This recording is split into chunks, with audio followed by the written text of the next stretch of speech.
let's go.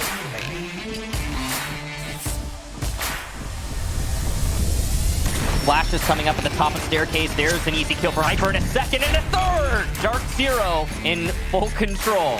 A triple for Grixer, and there's the quad. eUnited. Great teamwork. Sonics take the lead again. Disrupt the best of the best. His teammate's gone, and what's this? He's got a Nitro Cell as well. TSM. Tempo Storm absolutely storms through this matchup. Oxygen takes the series. Space Station Gaming are your world champions.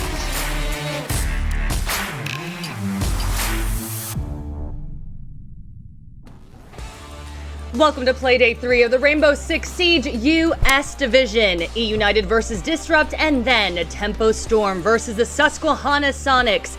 Oh my gosh, we saw so much great play last week. How is today going to play out? So much excitement ahead. I am Jackie Jing, and I am with our analysts, Veli and Jesse. Gentlemen, a lot on the line for the four teams that we are seeing today. How you feeling? I'm feeling great. These are going to be the most important games that we've yet to see here in the US division. So listen, if you lose this, you're not gonna make top 4. So this is a must-win day. I'm ready for it. Yeah, Jesse? 100%. I think that these are the days that teams are watching out for, right? Teams should be giving it their all because everything matters. So should get some good games out of it. All right, thanks so much, gentlemen. And really quickly, we want to take a quick look at our sponsors.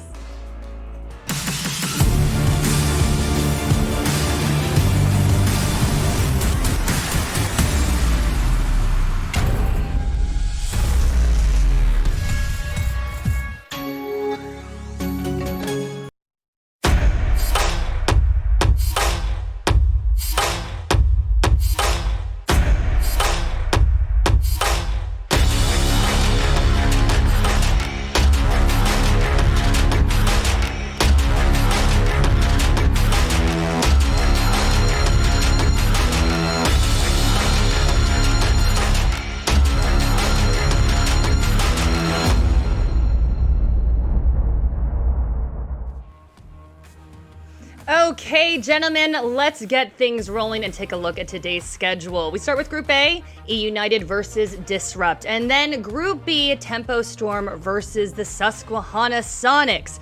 Personally, I cannot wait to see Disrupt. Bizarre first showing for them, to say the least, but I think that they are motivated. They really want to prove themselves. But what are y'all excited for? I'm excited for the rematch. I mean, it's not really a rivalry, but these two teams, they dislike each other a lot. Talking about the Susquehanna Sonics and Tempo Storm, I feel like that being our last game of the day is the cherry on top. Yeah, Jesse, what about you? Well, I'm really interested to see what eUnited bring to the table today. I thought they had probably the poorest first showing of all the teams that we saw in week 1. So hopefully they can step it up a little bit and prove that that wasn't all they've got in week number 1. All right, and that's what we are amped for, but let's check in with our casters, Kix and Intero. We are moving into the lower bracket today. So Kix and Intero, what are you guys amped about seeing? Kix, do you want to take this one first? I'm always the one to say hello, and I feel badly. So I wanted Kix to go first this time. Okay, I guess I'm going first. Similar to Veli, I'm really excited for the Tempo Storm Susquehanna Sonics match, but I personally, like you, Parker, I'm going to be casting the eUnited Disrupt match, and that one for me is going to be really telling of both of these teams. You know, we learned a lot in the first play day for both squads.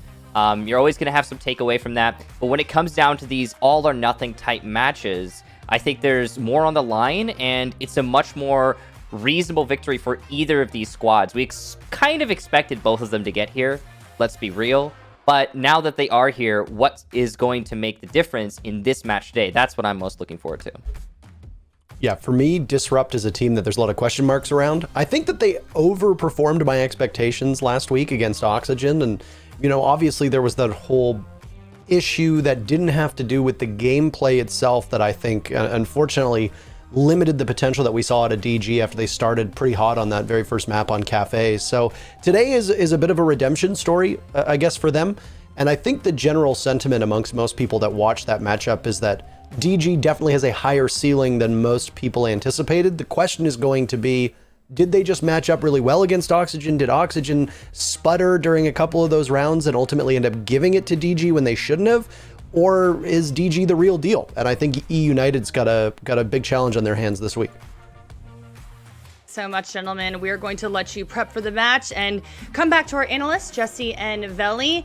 And Veli, we keep on saying this, a lot on the line today. Can you talk about the format changes that we're seeing for the US division? So the format is pretty simple. It's a double GSL format. And now the important part of today, I swear I can talk today. I'm sorry about that. Whoever loses today, they're out of the running for top 4. So that means if you're able to win today, your record is going to be 1-1, and you will have a second chance at finishing top 2 in your group. Now in stage 2, that's when you'll see 2 of the top 2 from groups A and B battle it out for those automatic spots into the major. The rest, they're going to play for either the qualifier or to stay out of that relegation match for 8th place.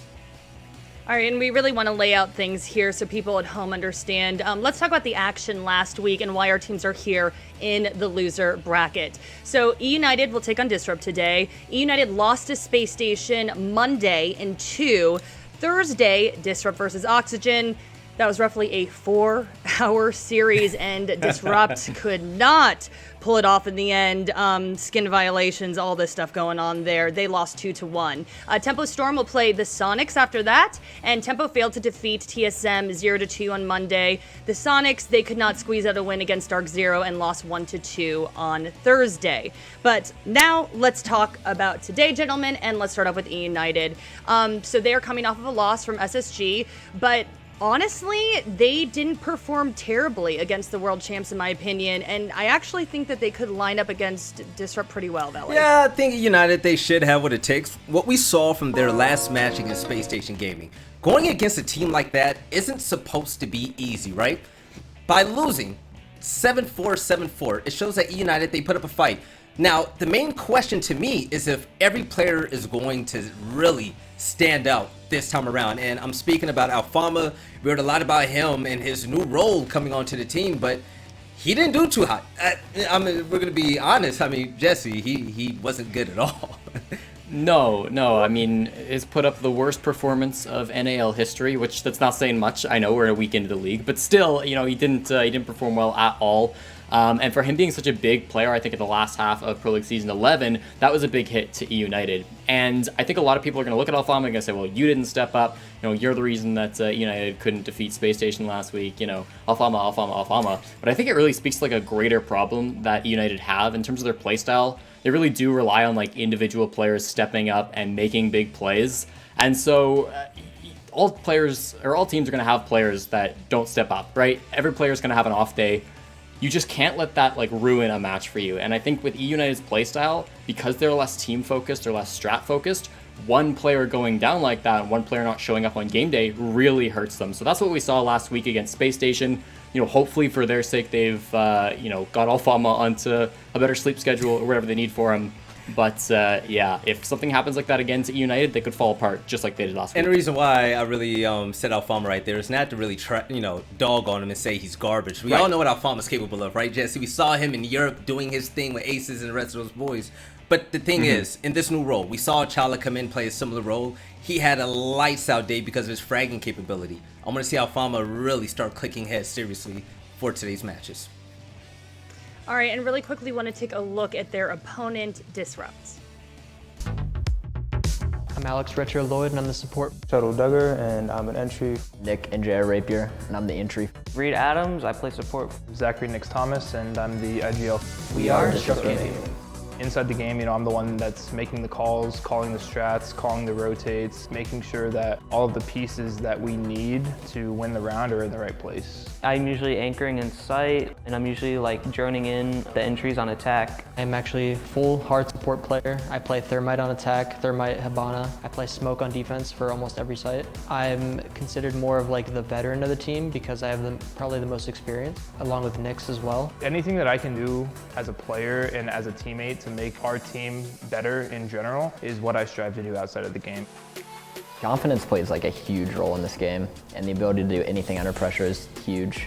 Mentality probably plays a bigger role into competitive Siege than overall skill, but I think they both are extremely important. It's like a chess game in a sense. Like a lot of it is counter-stratting, like adapting mid-game more so than just like hitting a crazy shot every round. I'm very confident that with how practice has been going over the course of our time together as a roster, that it's going to be successful.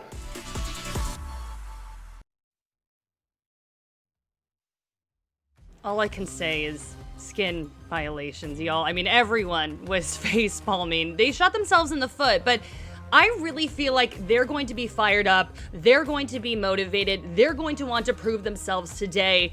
Veli, do you think that they're going to be super fired up and be able to pull this off? Or are you like, nah, like they're a hot mess? No. What are you thinking? You know what? It's a new week. We need to get those memes out the way. It's played out by now, right? And it's not like this team was terrible going against Oxygen. A team that a lot of people expected to run right over them, right? Knicks kept his hand in the game, had a standout performance. And I hope Disrupt are just ready for today. I don't think they're worried about last week at all. I gotta agree with Veli there. I think that you sweep that under the rug because it's not gonna happen again. It shouldn't happen again. Maybe I'll eat my words with that one, but like I'm pretty safe saying that he's not gonna mess it up a third time in a separate day. So forget about it for now. And I think that they should still have a good day coming in against eUnited. So a lot of eyes were on Knicks, but we're looking forward, right? We're moving ahead here. And we were talking earlier, Jesse, and there's a lot of hidden talent on this squad. Can you elaborate on who you're specifically looking at today? For sure. So for me, the big player to watch out for is Shuttle. I thought that he really did perform in the opening week for Disrupt Gaming. On defense in particular, he really had some clutch moments. I'm thinking Consulate with all the C4 plays he was throwing out. He really did impress me in that sense. That speaks to his game sense as well as his coordination with his teammates. It seems like he's really starting to click with the team and find his own place on their roster. So that's really good for me to see. I think that in general, Disrupt's playstyle was sort of revealed to us last playday as something that's somewhat slow, but can get aggressive at times, and particularly gets aggressive like at the right moments for a reason. I think that Veli's doing a little mic check for us. I mean, that's all right. Two into the three. Okay, I'm done. I can appreciate it. No, that's a really good point, Jesse. And I really want to know, who do you think is going to be able to pull it off today? I mean, I think that this is, oh, never mind. We are actually going to be skipping on predictions right now. We're going to go to a short break. Thank you so much, gentlemen. And if you're watching at home, make sure that you follow us on Twitter and on Instagram. We have our community poll coming up and a lot of action. We'll sort out those mic issues. So we'll be right back.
Here we go now.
And then I can clover it.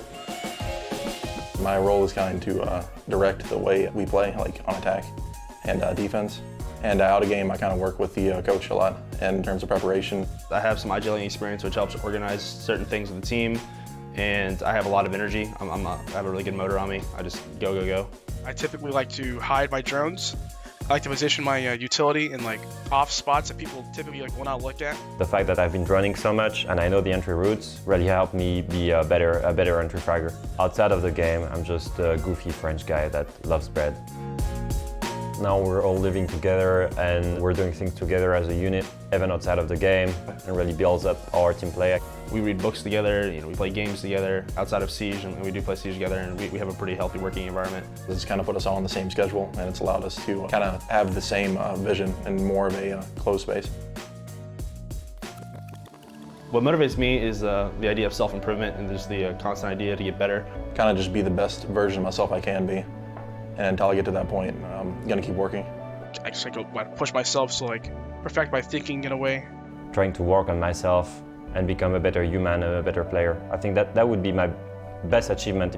I think deeper than that, it's just a whole amazing human adventure, and I want it to last as long as possible and be as rich as possible. Hello everybody, welcome back, and we're about to get our very first matchup of the day started. It's eUnited versus Disrupt. Michael, how are you feeling about this matchup? I'm feeling good. As per usual, this is going to be a bit of a discovery match. You talked about it earlier, Parker. I totally agree. How these teams stack up against each other is as of yet undetermined. So I'm really interested to see how that's all going to unfold. How about you? I honestly think it's going to be a pretty close matchup, given what we saw from Disrupt last week, and given what we saw from eUnited. I actually think DG might have the upper hand here, just with how close that OXG match ended up being, because it did go all 3 maps for Disrupt, and they came within a round or two, really, of being able to take that third and final map on Villa. So DG obviously beat expectations on my end. I think they did for most people that were watching, whereas, frankly, eUnited kind of fell short of where I thought they were going to be. I mean, they took 2 maps to 7-4 against SSG, and that is a pretty, I mean, that's impressive, I guess. But as you mentioned, there's a stark contrast between, going far on some maps and actually bringing it to a 3-map series that does lay a lot out, especially since this is, it's a best of 3. You get to pick a map that you're comfortable on, so that's going to change up a few of the different things when it comes to like what you're able to accomplish in a best of 3 span. Well, we've also got a community vote for you, and it should be up on your screen in just a moment. Make sure that you follow all the Rainbow Six socials, and you get to chime in on which team do you think is going to have the most sidearm kills today? Yeah, that includes the machine pistols, that includes the side shotguns, the bailiff, the super shorty, etc. Not just the pistols. So you should see the handy dandy links down below me right here on your screen, and just click on them and go vote, because we want to know which team do you think? eUnited, Disrupt, which team's going to get the more sidearm kills? It's going to be interesting to find out actually who they think is going to get the most secondary kills. Such a weird thing to think about, but who knows? But we've got maps to go through. The veto is going to be up on your screen now. We'll find out where we're actually going to be playing this series. It is going to be a ban-ban, pick-pick, ban-ban decider. So that's the formula we use for this series. And as I mentioned earlier, that's going to allow for some really interesting maps actually finding their way into the series overall. Now, immediately, Oregon banned out by Disrupt. They banned it last week against Oxygen. Theme Park is eUnited's first ban, which is kind of strange because they picked that map against Space Station and then lost it. So maybe they're obviously just not that comfortable there, and they don't want to go to a map yet again in case they think that Disrupt has been studying them. We've got Coastline being the very first map that we're going to play. It's going to be DG's choice, and then Kafe is eUnited's choice. Not a bad map to pick if you're eUnited, given that it was a 7-1 victory for Oxygen over DG on Kafe last week. So you know that there's a weakness there on DG's side of things. I can understand why eUnited would want to exploit that. Yeah, it's certainly a strong, well, not a strong, it's a weak map for DG. And yeah, that's, I think, a good pick there. Getting that one brought on in. On the side of Coastline, we haven't seen it from either of these teams recently, really, so there's not a lot to talk about. We did almost see it in the SSG versus eUnited best of 3. That was in our first play day. But because SSG 2-0'd eUnited, we never got to that final decider map, which would have been Coastline. Disrupt are going to push that one forward, possibly because it made it to being that decider map in a series. Often that's going to be a map that you're not as comfortable on, so it won't be your first pick, but one that you're okay with going to, and that's why it'll find itself as that map in the end of a series. We get all the way to the end, though, and Clubhouse will be our final map for the best of 3. This one was a map that was played by eUnited last week against SSG. Yet again, for EU, it was a loss. So you have eUnited banning Theme Park because they don't want to go there again, but then they have to go back to Clubhouse if we need a third map. And given the way that these two teams played in week number 1, and given the potential that I think both of the teams have, a third map is more likely here than I think you would have seen from all of our matchups last week. So with that said, that's the map bans for us, and it's going to be interesting. We're still trying to figure out what DG's map pool is. We don't still really have a good look at it just because they've only played, only played one match so far. They're about to play the second, but we've at least got data from both of them. And the other thing too is that while DG is scrimming and you know what maps they're good on in scrims and what maps they're not that good on, every team treats scrims differently. So, there was that really famous interview a while back, or really notable interview where I think it was Troy from EG at the time said, we were getting smoked on Villa all the time. Every single scrim, we were just getting smoked on Villa, and then we came in and we just crushed it on game day. Some teams not the best on scrims. You can't really glean a team's map pool just from that. So DG does have, to a certain extent, the element of surprise on their side. We'll see if that element of surprise actually carries over to the matchup itself. Yeah, there's always going to be a little bit of a weird transfer when it comes from scrims to actual matches. But, well, we'll see what that actually says when we get into the match. But we've still got a little bit of prep time until we actually get everything underway.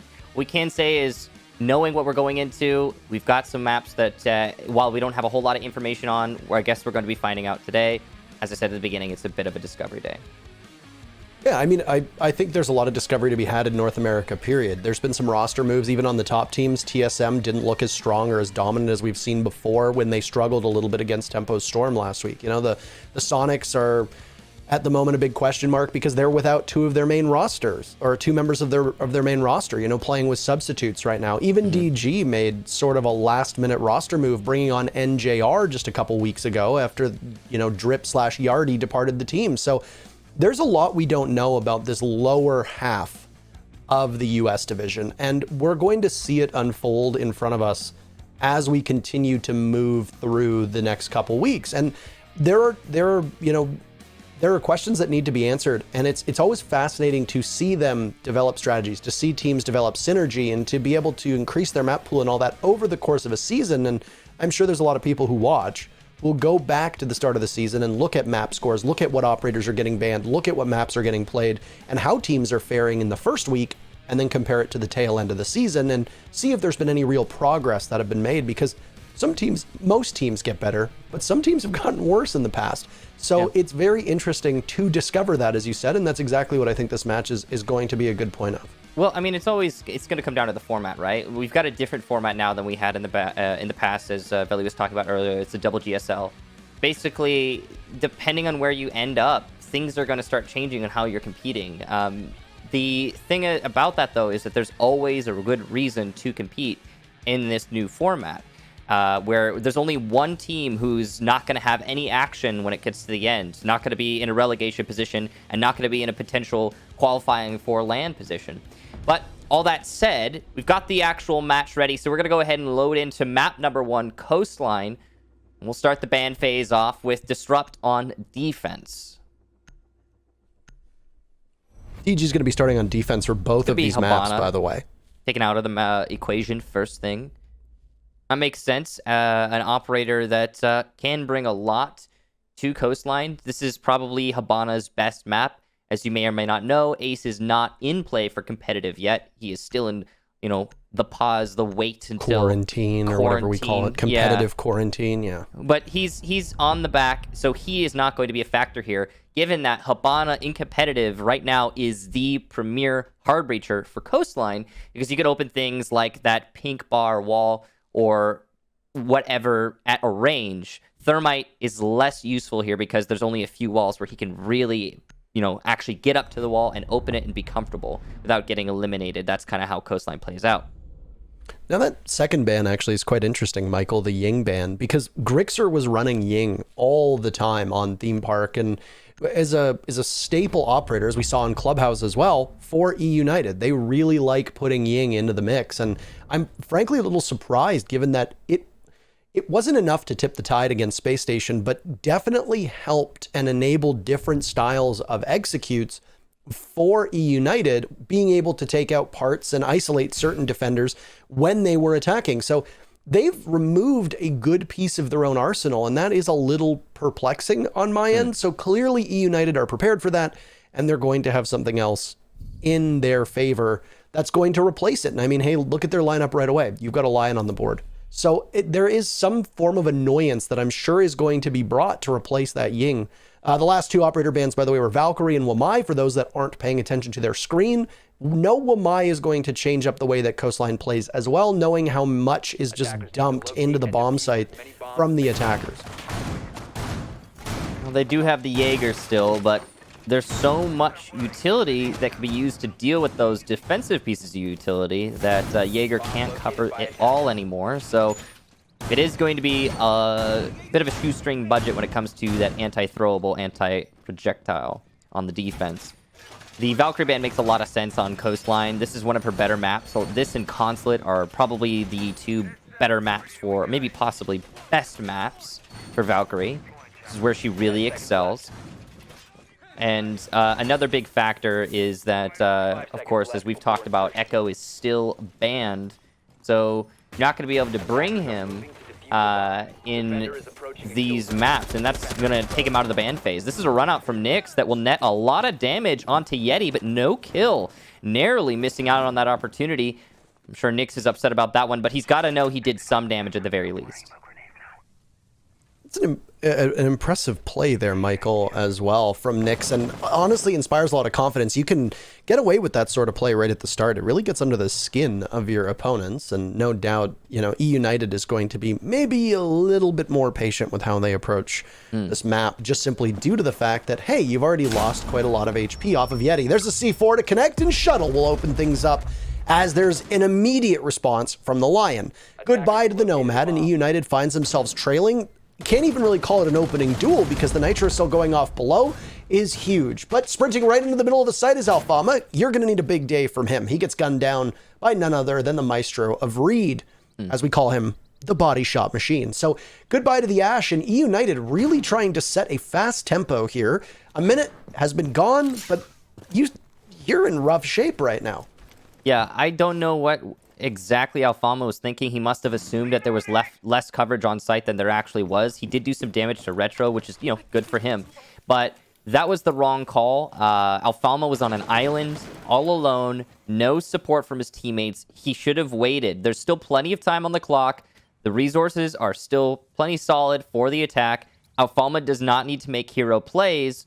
And because he attempted that, now his team is in a really bad spot. See the pinch is coming in here with the EE1D. Jackal pushing in, cannot get the kill by the bar because of the shield. Does not get the Jaeger either. Downs him, though, at the very least. Grixer will get Reed. Well, still 3 up for eUnited. Nice kill there from Callout. That DMR working out great for him. Grixer now the only attacker with full HP, and he's gone. NJR coming up big for his team with 2-1 gunfights. Callout's got one EE1D left, and he'll use it to try and lock these players in place, but NJR does not care. He'll pick up his 3rd kill for the round, and a solid defense there for Disrupt. I mean, Retro says what a lot of us are thinking, NJR GOAT, and this was a man who didn't exactly have the greatest start in map number 1. Nobody from Disrupt did on playday number 1, let's be honest. Their Kafe against Oxygen, it was riddled with issues with rehosts and then them losing momentum, and honestly, DG just looked kind of lackluster. But NJR came alive along with the rest of the team, and he proved his worth. He's only played 1 professional match. That's it. This is the 2nd one that's under his belt. So there's huge expectations coming in for NJR and for this entire DG roster as well, which is a bit of a question mark, given the fact that we haven't really seen that much out of them. Honestly, I'm not really sure what eUnited's entire strategy was. I think it was to just overwhelm and get into the bomb site and take advantage of the fact that, hey, it's 40 seconds into the round and we've already got site control. Problem is that DG started off the round by aggressively roaming. You saw Nyx go for the run out onto Yeti, but he wasn't alone. He had NJR with him. I think we saw Shuttle also playing off site down below. That's how he was able to get the Nitro Cell off in main lobby. This is not exactly the most orthodox defense when you've got 3 members of your team all scampered about nowhere near the bomb site. And DG was very quick to be able to get back. I don't know if they were anticipating an aggressive style of entry from eUnited or not, but whether they read into it and made the call or just got lucky, doesn't really matter. DG were prepared for what was brought their way. And eUnited ended up in a 3v5 with 2 minutes left on the clock, missing both a Nomad and an Ash and 2 of their best players. So it was a rough start for them. Regardless, their same tools, or almost the same tools, being brought from eUnited this time around, but I'd expect a much slower pace. Now, some fun statistics when it comes to NJR from his last match against Oxygen is he had the lowest cost on his team at 55%. That's the amount of rounds where you get a kill, plant, defuse, survive, or were traded after death. But he had the most kills for the overall series. So as a player, he's already coming in and he's doing what he's capable of to contribute. And I think that, you know, I know it's a little bit of a throwback to what we were talking about earlier. It's cool to see players come in and perform admirably like that. Not have those initial trips that many players will. You still got to give them some slack, though. There's still time for those kinds of trips to happen. But in this round, Disrupt, got to be worried about the top floor, or rather the top of main stairs control that you can see eUnited is vying for. They're just about to get it. A lot rests on NJR's shoulders in this round, actually, as they did in previous round. I don't know if he's going to be able to win both of these fights, but he'll go toe-to-toe with the Jackal and meet the Ash. Alfalma will win it out in the end. A little bit of damage done to Yeti once again. He'll be early picked off, but Nyx is getting aggressive, and he'll get both of them. Big round from Nyx. Wow, Reed was there for a triple down from Disrupt, and they would have gotten those kills no matter what. You can see how much pressure Disrupt are applying to that luggage push. Yeah, it was well read by Disrupt to be able to go on in. The call that must have come out from NJR after he died was exactly what you needed, and Nyx, no stranger to aggressive plays. It cuts both ways for Nyx, unfortunately, is that he does end up being opening death, I think, far too many times for comfort for his team, but when you go big, sometimes you go home. In this instance, Nyx does go home, but he does so with 2 kills. That's going to leave 1 minute left as the showdown of round number 2 continues to unfold, with eUnited trailing yet again, though this might be an opportunity for some more damage to be done, but you got to hit the deck if you're the smoke. Retro is safe for now. He's going to get droned out. His call-out shot away at some of the wall. Now it's a joint effort with him being stopped by the EE1D. The IQ cannot find him from above. Lots of damage being put into Retro as the smoke in front of him will stop call-out, and there goes call-out. Well played by Retro. He's got that one barricade, and he's putting it to good use.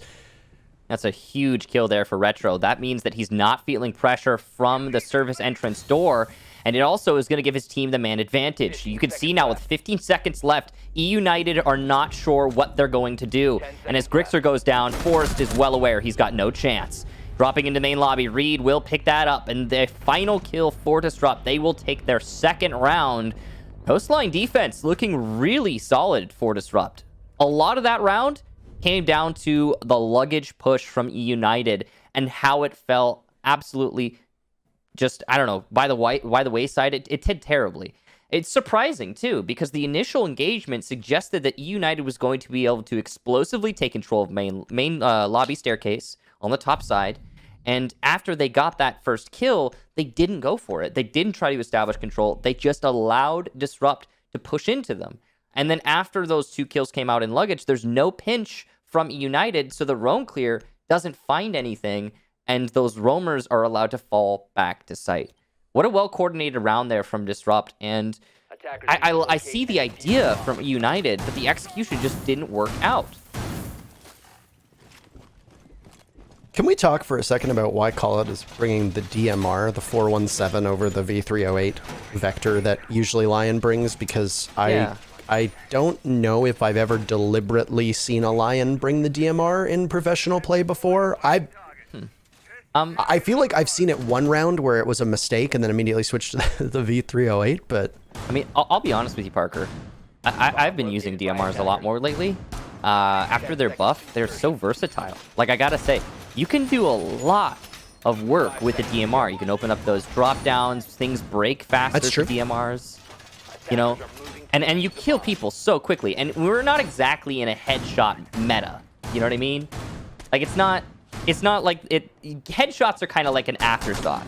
You know, let me, for example, let me read off the headshot percentage for Disrupt from their last match against Oxygen. For Nyx, it was 45%. Reed, it was 36% headshot machine. Or, sorry, body shot machine. NJR body shot machine. Yeah, body shot machine, excuse me.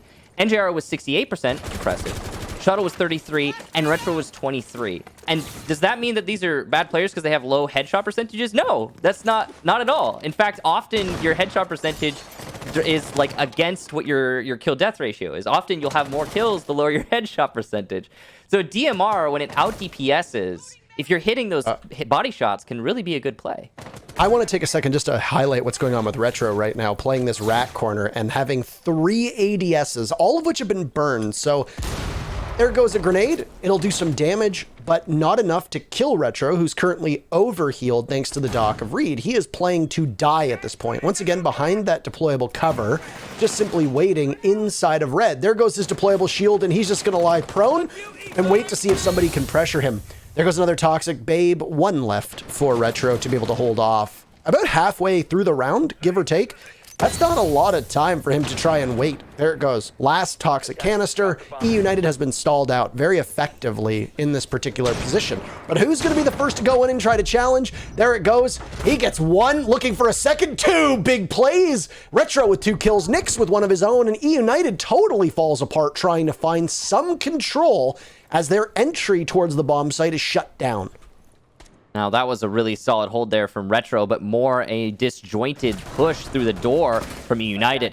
Yeti will get one of the roamers downstairs. That's Shuttle. So good job for Yeti. That'll get rid of one of their potential X-Factors and a C4 from below, but it's not really going to matter if you can't get site control in the first place. Forrest challenging from a long angle in VIP. He should get Retro, and yes, indeed he will, but Nyx is there to get his second kill and the refrag. Now it's all on Yeti. We'll have to pick up a 4K in order to take this one. Well, he's pushing up the main staircase, and I think his position is well known, especially after that smoke comes out. You can see the remaining defenders pivoting to address him. Nice shot from Yeti. Great read and placement of his smoke. As he peeks wide, he does not see Nyx, though, and he follows the tracers to follow Nyx to his target, but it's not going to matter, as Nyx is just better in that gunfight. Disrupt will take their 3rd round, and this defense is looking really solid for Disrupt. I'd say mostly because of their aggression, their unrelenting aggression. That was also a penthouse theater defense that we just saw get pulled off there. Yeah.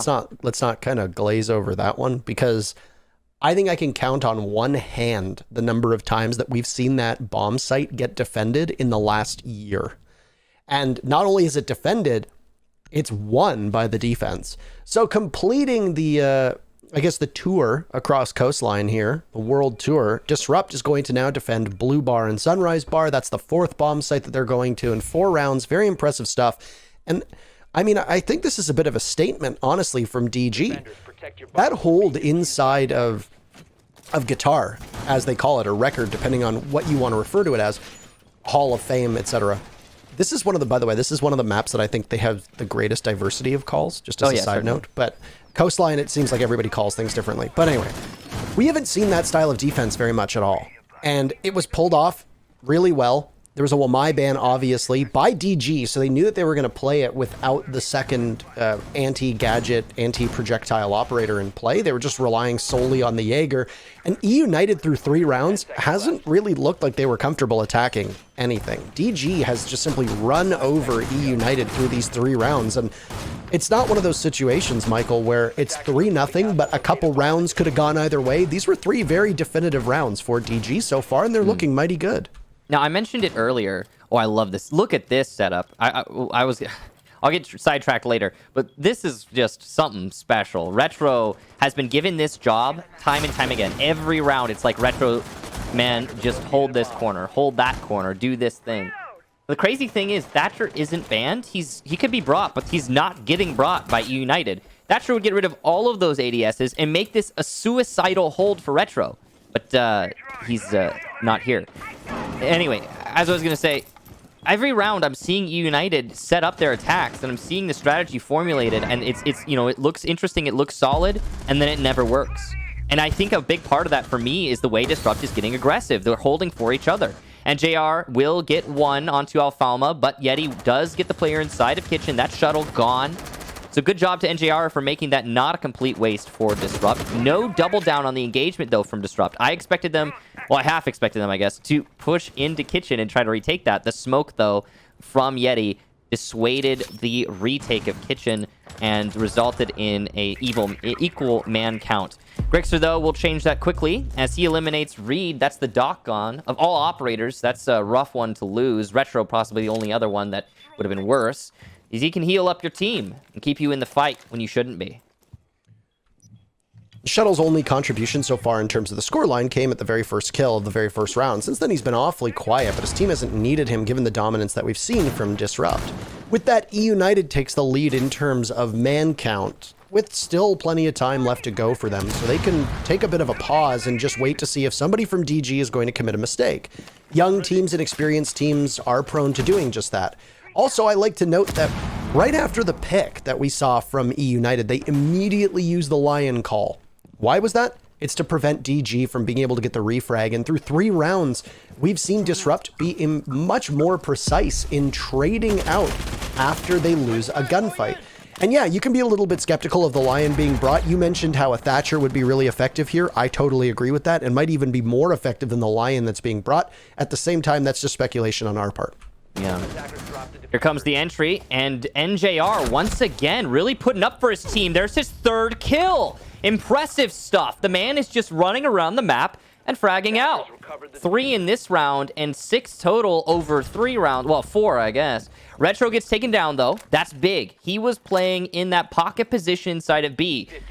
Big job for him was to hold on to the bomb site as the hard anchor. Nyx now alone on the site. NJR has to work his way back, but there's no time for the attack to dawdle. A quad kill for NJR, and Nyx gets the final. DG and, well, Disrupt take another round. They have been looking indomitable so far. This defense is really working out for them. And a big part of that is, you guessed it, NJR. Both Nyx and NJR sitting at 7 kills apiece through 4 rounds. And that's exactly where you need your leaders to be. It was highlighted in the pre-show that Alfama hasn't exactly had the best contributions for eUnited, and he's struggling again today. Now, obviously, the night is still quite young. There's plenty of time for him to be able to find his footing. And JR struggled in map number 1 of the matchup against Oxygen on Thursday. He's starting off hot today. Maybe he'll cool off. We don't exactly know. So for eUnited, they're going to need better individual performances. The fraggers from eUnited are not really doing what they need to do. And I do have to kind of look at the composition that's being brought from eUnited. They are stuck running the same operators time and time again. You know, there's no Valk, there's no Echo, there's very limited gadget operators, and you're bringing an IQ. I guess against a Mute and a Mozzie it can be beneficial, but you don't need an IQ to spot those gadgets out. You can just bring a Thatcher in that place. Ditto with the Lion. A Thatcher would be more useful here. Yeah. You could bring a Sledge, you could bring a Buck, you could double up on that soft destruction that Grixer has been tasked with, given that he has the breaching charges as well as having his Zofia launcher. I have to kind of wonder what EU's thought process is, because to me, there could be better tools brought on their side of things. The operators that are banned on attack, Michael, are Hibana and Ying, and I know that they banned the Ying, but eUnited really could be benefiting from a different lineup and maybe refreshing it to go up against what's being brought from the defense. You know, let me just first say that I agree with you. And the only thing that I can think of here is that eUnited know that this is going to be a bit of a frag fest. They know that they're going to need to get into those gunfights and win them. They're bringing tools to that end. But it clearly isn't working. Let's just get that out of the way. I know it's Coastline. I know it's what you're expecting, but it's not working. We're seeing time and time again eUnited lose out on their gunfights. I mean, you can look at the scoreline yourself. You don't need me to say it, really. And that means that the plan is kaput. You gotta adjust, salvage some rounds in the first half. When you transition, maybe defense will work out better. But, you know, we're getting to the point now where things need to change or it's going to be really bad. Speaking of change, Nyx eliminated early, that's one of your top fraggers, and your Jaeger in this case, that's going to put way more pressure on NJR's shoulders, who has already used his C4 in this round and got nothing from it. So that's a really good start for eUnited. Moreover, their attack strategy is being allowed to set up this round, which is a stark contrast to prior rounds where the aggression from Disrupt has not allowed them to actually get execution underway. And I think that eUnited are going to be able to execute properly this round. There's a bit of a mistake from Shuttle as he blindly checks down in security, and Forrest is waiting with the G8 in hand.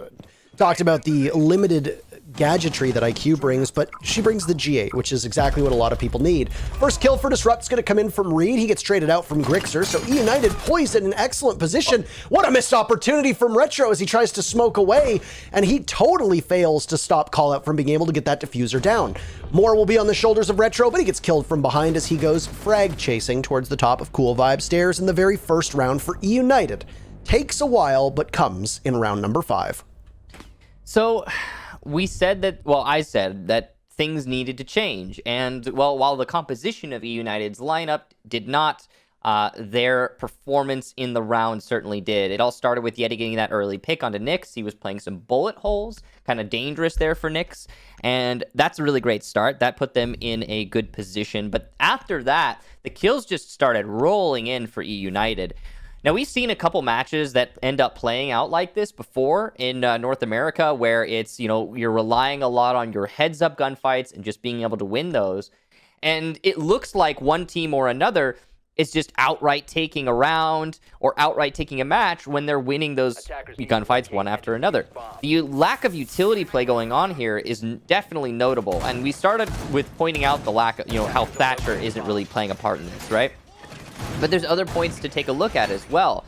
I mean, we're seeing, for example, that smoke of Retro in the last round. How much did Retro really get to shine? Let's forget about his whiffing of the gunfight on the bomb chassis. How much did his smokes really play a factor in that round? And little to none. Little to no factor at all. Because, yeah, he got the line to fall off the initial plant, and the round was over at that point. And what that means is those gunfights happening all over the map. This is typical Coastline to an extent, but those gunfights happening all over the map are already defining the round. They're already deciding who's going to be taking what and how. So when it's Disrupt winning those, which has been the case for 4 rounds running now, it looks like they're dominating. It looks like they can't be stopped. And when it's eUnited, I mean, that last round was pretty one-sided. So they speak for themselves in a manner, but it's just different than what we're used to seeing, even on Coastline.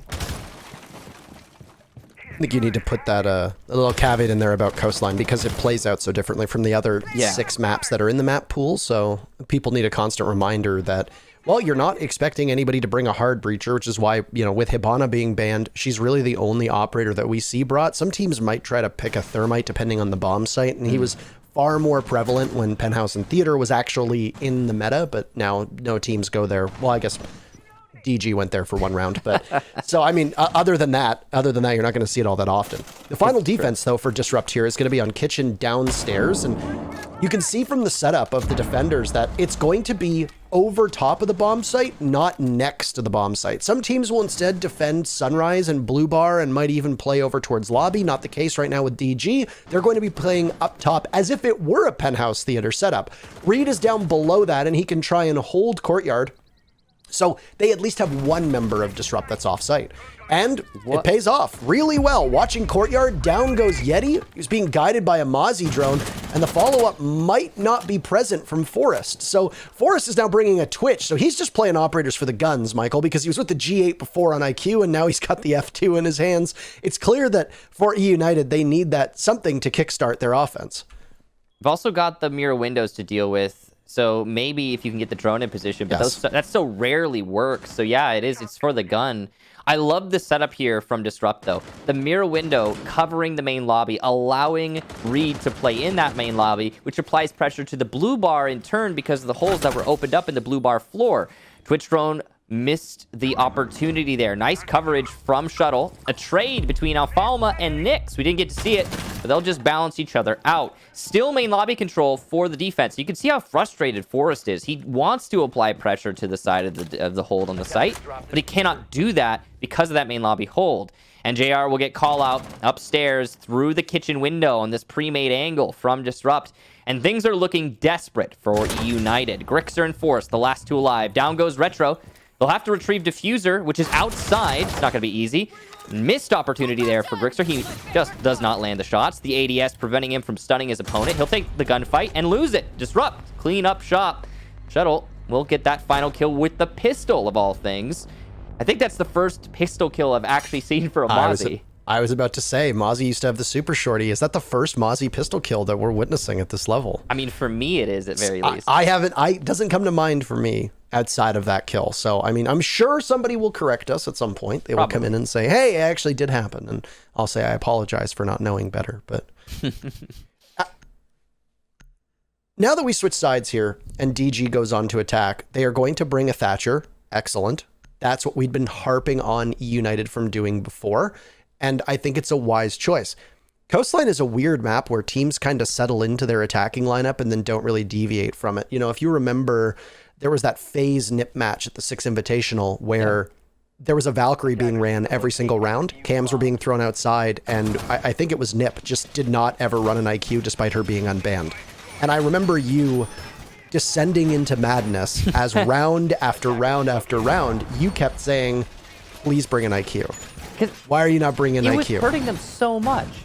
They ended up getting swept. I think that was a 7-0 if I remember correctly as well. So it was some teams make questionable decisions here, and no doubt that the G8 is an excellent gun. You know, if you read any chatter or you go into any, player's stream, they'll talk about how the G8 is the new R4C, and it's an incredibly powerful weapon. And IQ definitely has her uses, and don't get me wrong, there are electronics and gadgets being brought where IQ is fine.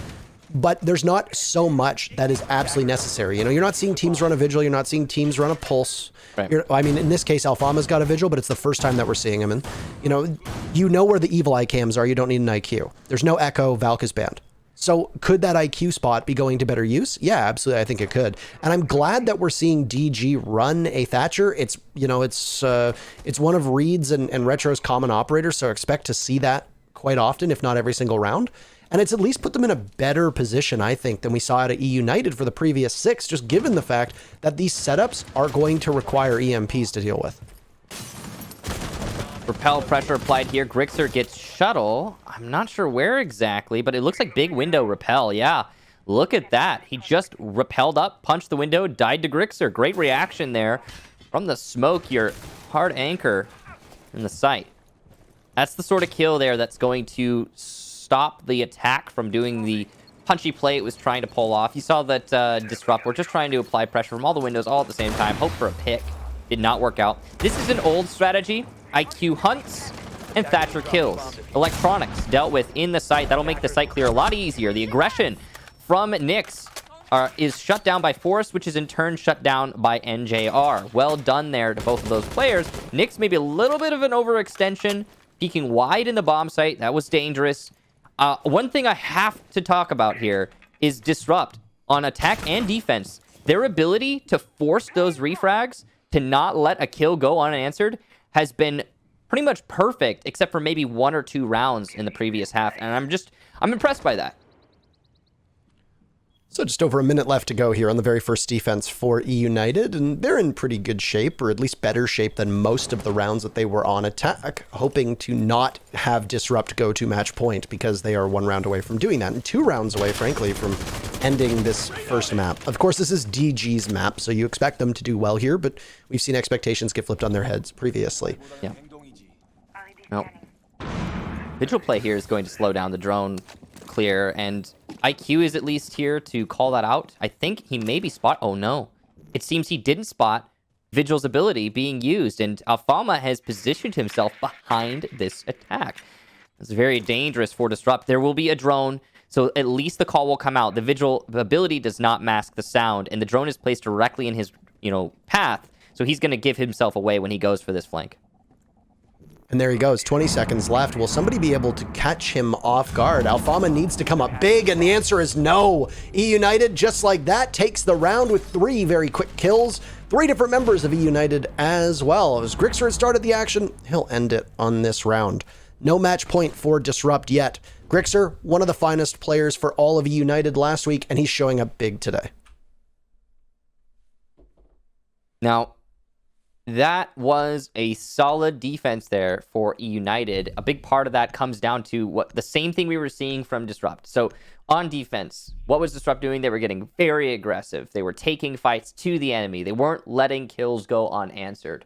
Same thing has been happening here for eUnited. In that last round, there were a lot of really odd peaks from eUnited. A lot of aggressive pushes, like the Maestro in sight, for example, trying to take a fight on the billiards balcony.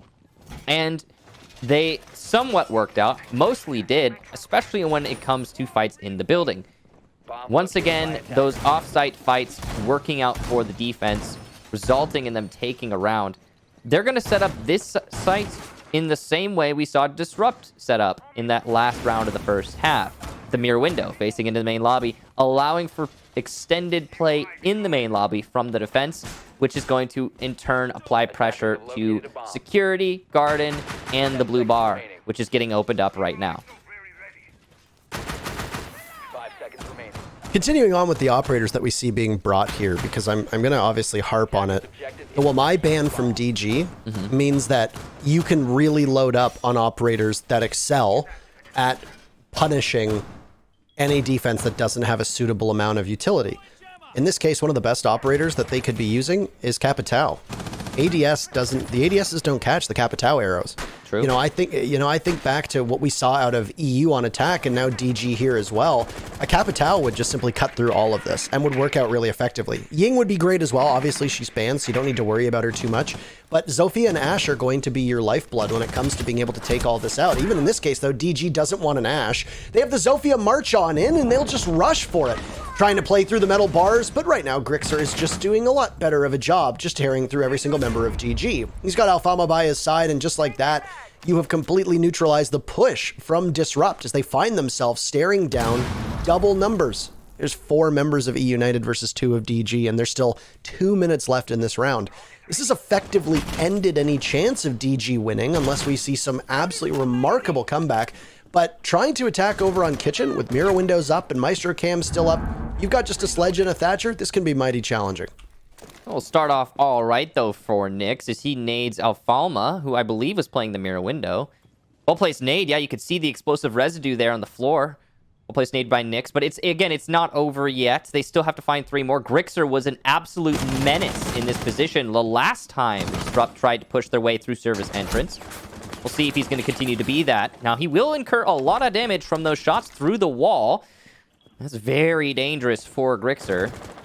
And you can see there's a whole minute left for Disrupt, and then some, to make this push happen. So they don't need to rush themselves. They're looking for their opponents to present an opportunity.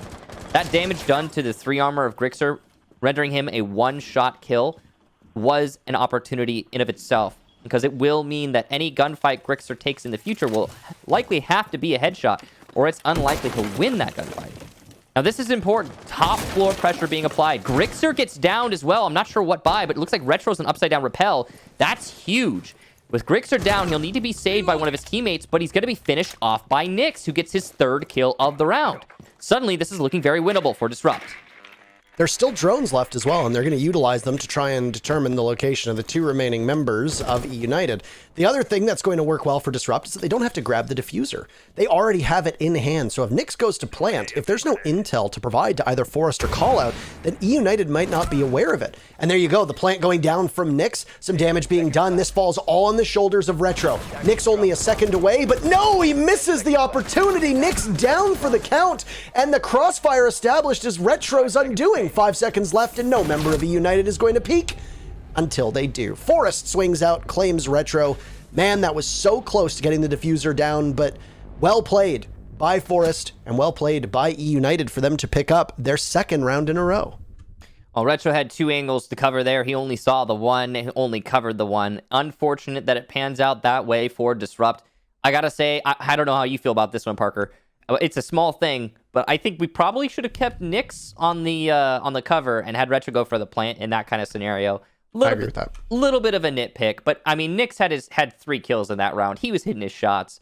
I think that was a different kind of opportunity. To be fair, though, Retro did get the down onto Grixer. Either way, good round there from eUnited to lock that out. Grixer in particular on the Maestro Great coverage of the service entrance door. Really held that up. It was going to be, I think, a pretty easy site control for Disrupt until Grixer found himself in a position to stop it cold in its tracks. So well done to him. The attempted recovery from Nyx was something special. Nyx and Retro, I should say. But it just wasn't enough. And that is what it is. This is a defender-sided coastline, which we don't see all the time. There aren't many maps that have the distinction of being attacker-sided. There are some that are balanced, but in this case, obviously the defense have been, well, exceptional. Only one attacking victory through 8 rounds. That's not common. And honestly, I think that the attack has been pretty poor from eUnited's side, and from DG, it hasn't been much better. eUnited has been just as aggressive on defense, and neither of these teams did a good job at droning one bit. Oh my gosh. You know, at all. Parker, I just want to add to your point real quick here. I looked up the Coastline win percentage just to see what it was. Right. And it has the lowest from last season, Pro League Season 11. Coastline has the lowest defensive win rate of any map at 39%. Good lord. Which is 61% in favor of attack. Yeah. That's just... I broke the rule of not doing math on stream, but, you know. Well, you did it. There's an upside-down repel kill from Retro onto Grixer, and one of eUnited's best members is now gone and is actually statistically the best for this particular matchup. Grixer obviously excelling and was the highest-rated player on eUnited after the very first week of the US division. In fact, was one of the highest rated players, period. He had a great cost and he was doing really well on his entry as well. So obviously a massive loss. There's still lots of denial from eUnited. They're going to have one C4. They still have a Maestro cam. As Reed shrugs off a little bit of damage, there's very aggressive play over top of the bomb site, which happens to be the double bars down below. So eUnited, through this official rotation, of which they've won both Hookah and Kitchen, are not going to roll the die on Penthouse Theater. So pretty normal now, as Disrupt looks to gain a foothold inside of the mudroom. They lose Retro though, so right back to even, and Alfama putting that Vector to good use as he finds his second kill, this time onto NJR. So the advantage now, eUnited's. Just like that, eUnited went from a hole to sitting on top of the mountain. Now you can see both of these teams, when on defense, are going for very aggressive plays, trying to look outside and get some kills, get some picks. And that continues to happen as we transitioned on to the second half. And you can almost hear the call from Nyx, hey guys, since they're going for these aggressive plays, let's bunch up. And that bunching up really hasn't been working.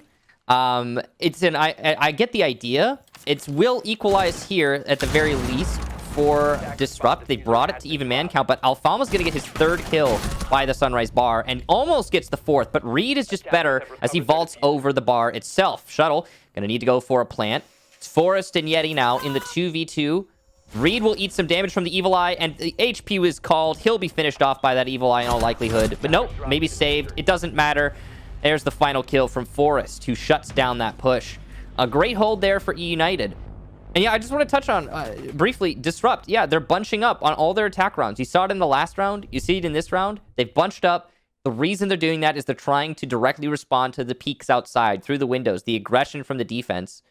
And it isn't really getting the results that I think DG really wants. Neither of these teams are going to be happy with their attack. And I mean, when you're bringing a Mozzie, when you're bringing a Mute, as much as both of these teams are, obviously Mozzie was just picked off of at the final seconds for eUnited on this one, but we've seen both Mute and Mozzie run for at least half of this matchup if you go back to round number 1. Obviously, droning is going to be incredibly challenging, given the fact that you've got operators on the board that are designed to stop that. It doesn't really work as an excuse for eUnited though, because they had such a degree of difficulty being able to take any kind of map control, and by being able to even enter the building, that it was, you know, a Mozzie and a Mute aren't really going to impact you when all 4 of you are trying to go through a single doorway. You know, there's lots of other ways into the building. When you look at DG, I mean, we'll touch on this with newer teams, is that droning and pulling off attacking executes can be quite tough for any team that is not really experienced. So you're going to have to give a little bit of slack to Disrupt, I would say. But man, I can't even really pinpoint exactly what DG is doing wrong.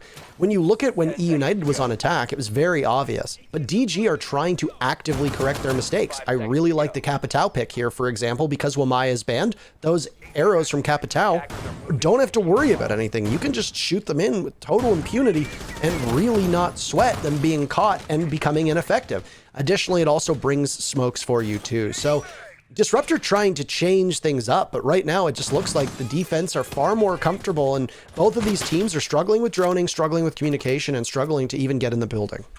I wholeheartedly agree. I'm really liking to see the adjustments from Disrupt. It is telling of a well thought out team, and we'll see if it really nets those results that they're looking for. I think the Capitao, as you mentioned, has a lot of potential. You can disable certain key positions and holding bomb sites on Coastline. And this has been talked about at length in the past, but there's not a lot of places for your defenders to play on Coastline. And that's why you see this defensive aggression. That's why they're going for these fights that you don't expect. Because if they don't go for those fights, then they're going to get cornered. They're going to get pinned on the site. The anchors are going to get chewed up by the crossfires, and it's going to be a really rough defense. They're going to have to deal with Capitao firebolts coming in, landing on the only safe position they can play, and forcing them to walk into somebody expecting them to transfer and killing them in that line.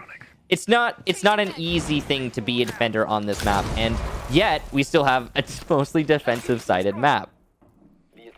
Now, a good example of this lack of droning was something that was just on our screen. You had the Zofia of Shuttle and you had the Capitao of NJR posted up inside of, VIP. Neither of them were on drones, and they were just actively holding angles, trying to determine where this Vigil is before finally the Zofia went on to drone. But, you could have very easily been droning each other in. It also didn't look like Nyx was droning anybody in. So right now, there's no information that's being given to try and find the Vigil of Alfama or the Jaeger of Callout, who are now roaming in tandem.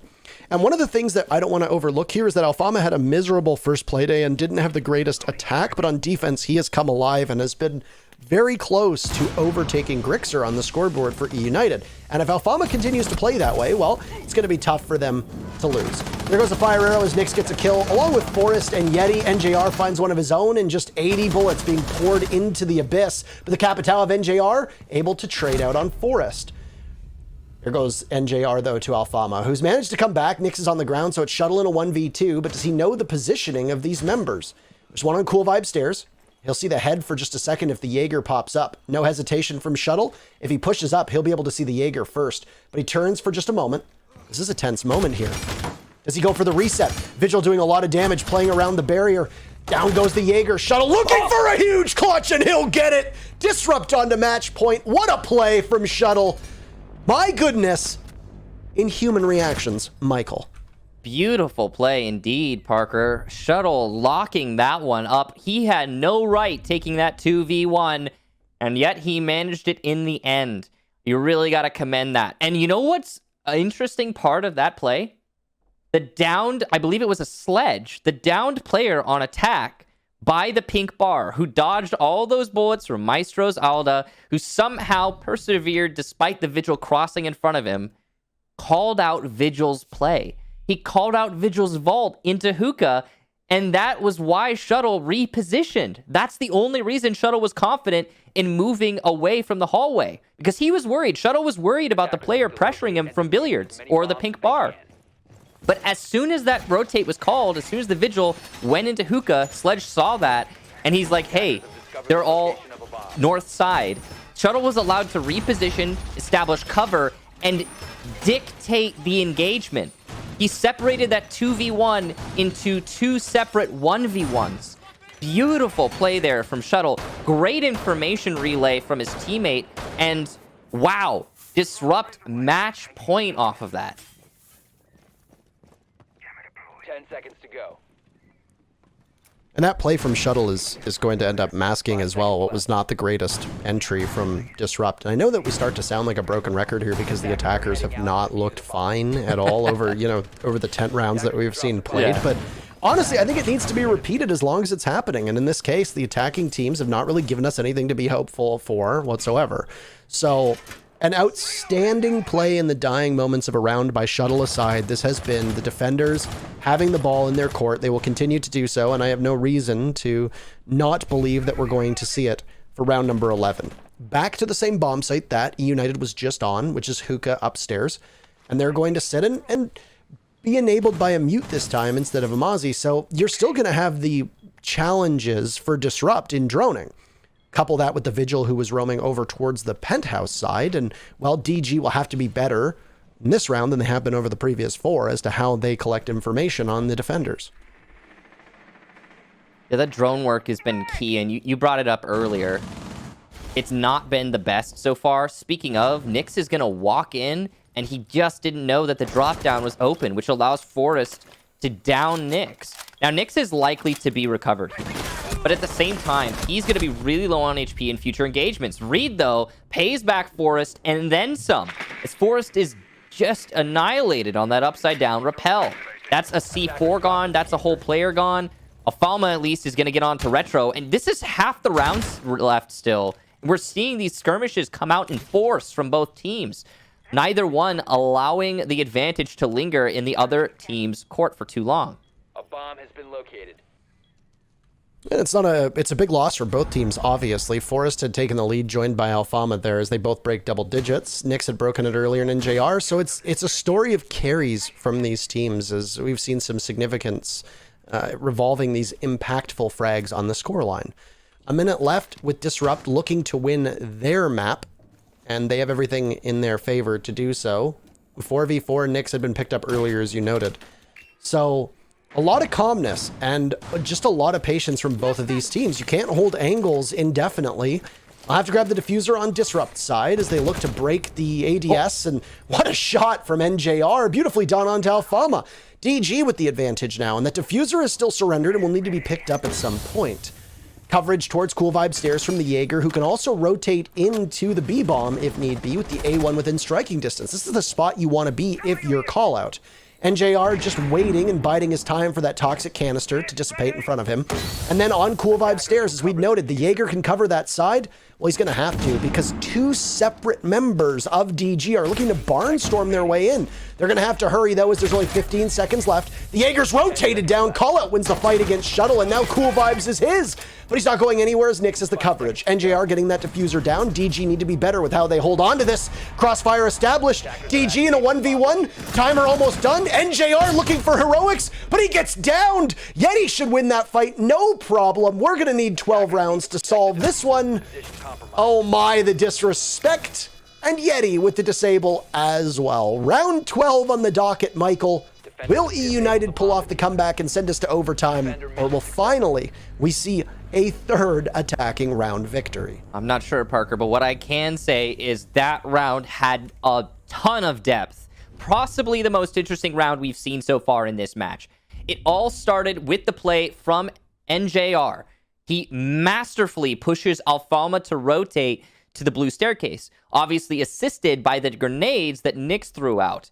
But he caught Alfalma in that cross. That's huge. It's huge for 2 reasons. One, because Alfalma is a major contributor to eUnited's defense. He's putting up a really great performance right now.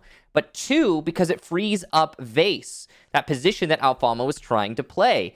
Because Vase was clear, Cool Vibes or Blue Stairs or whatever you want to call them is open to be pushed by the attackers, and they do that. They push 2 attackers onto Blue Stairs. That allows for complete control of the hallway, which further allows for a plant behind the bench in Hookah.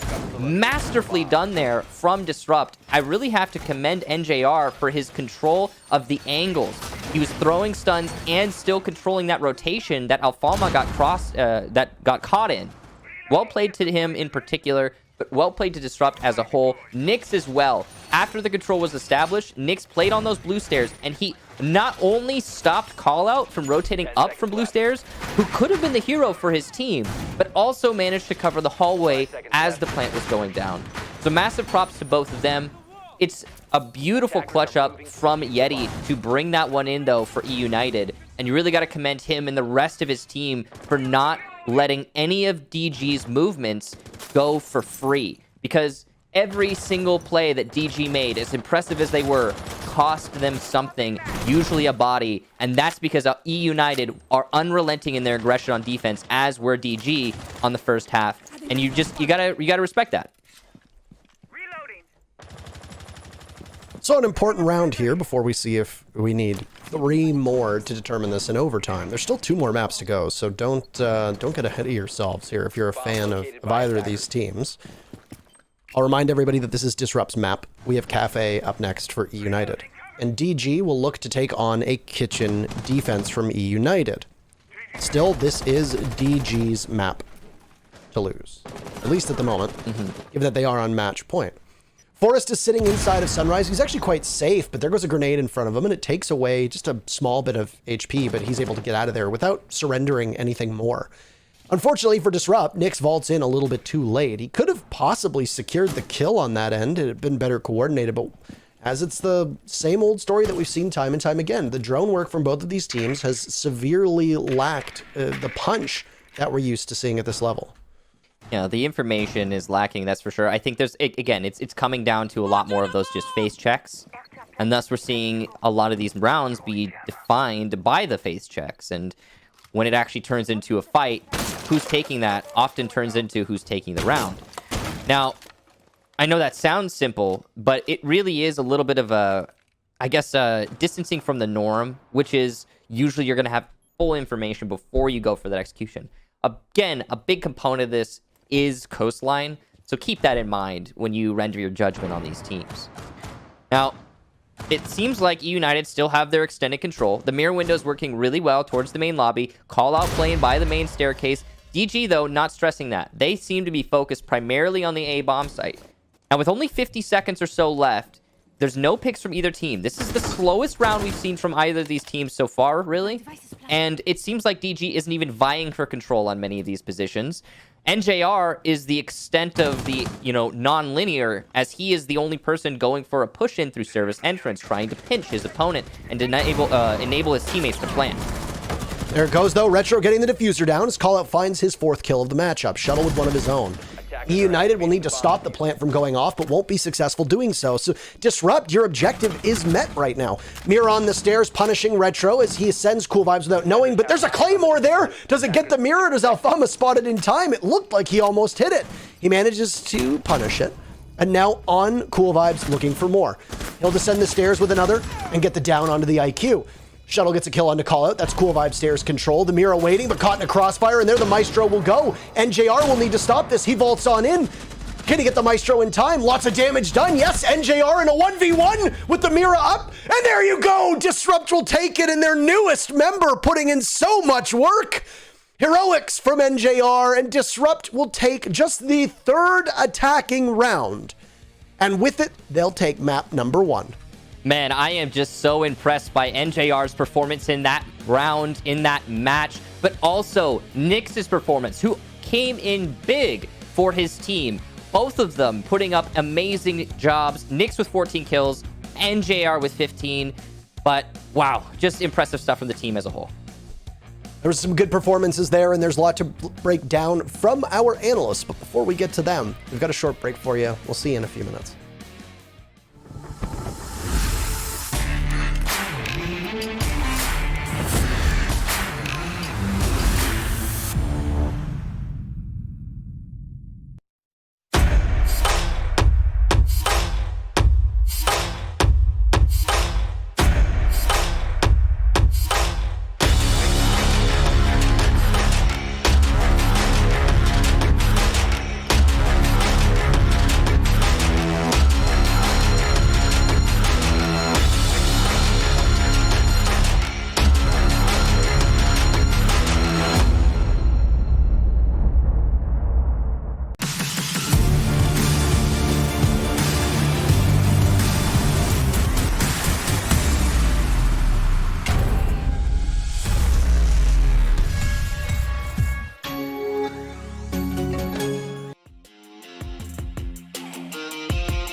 Back, I'm Jackie Jing, and I am with Veli and Jesse, and Disrupt Gaming edging out a win against eUnited on map 1, Coastline 7-5. And a lot going on in that map, or on that map rather. But right off the bat, I want to talk to you guys about droning and the lack of it on both sides. Veli, why do you think we were seeing that?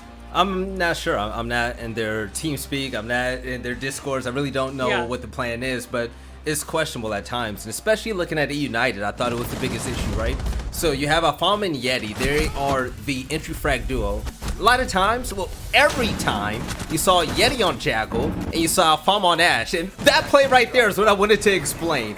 Stuff like that shouldn't happen, and it almost seemed as if eUnited were just face-checking corners all the time whenever they entered the building.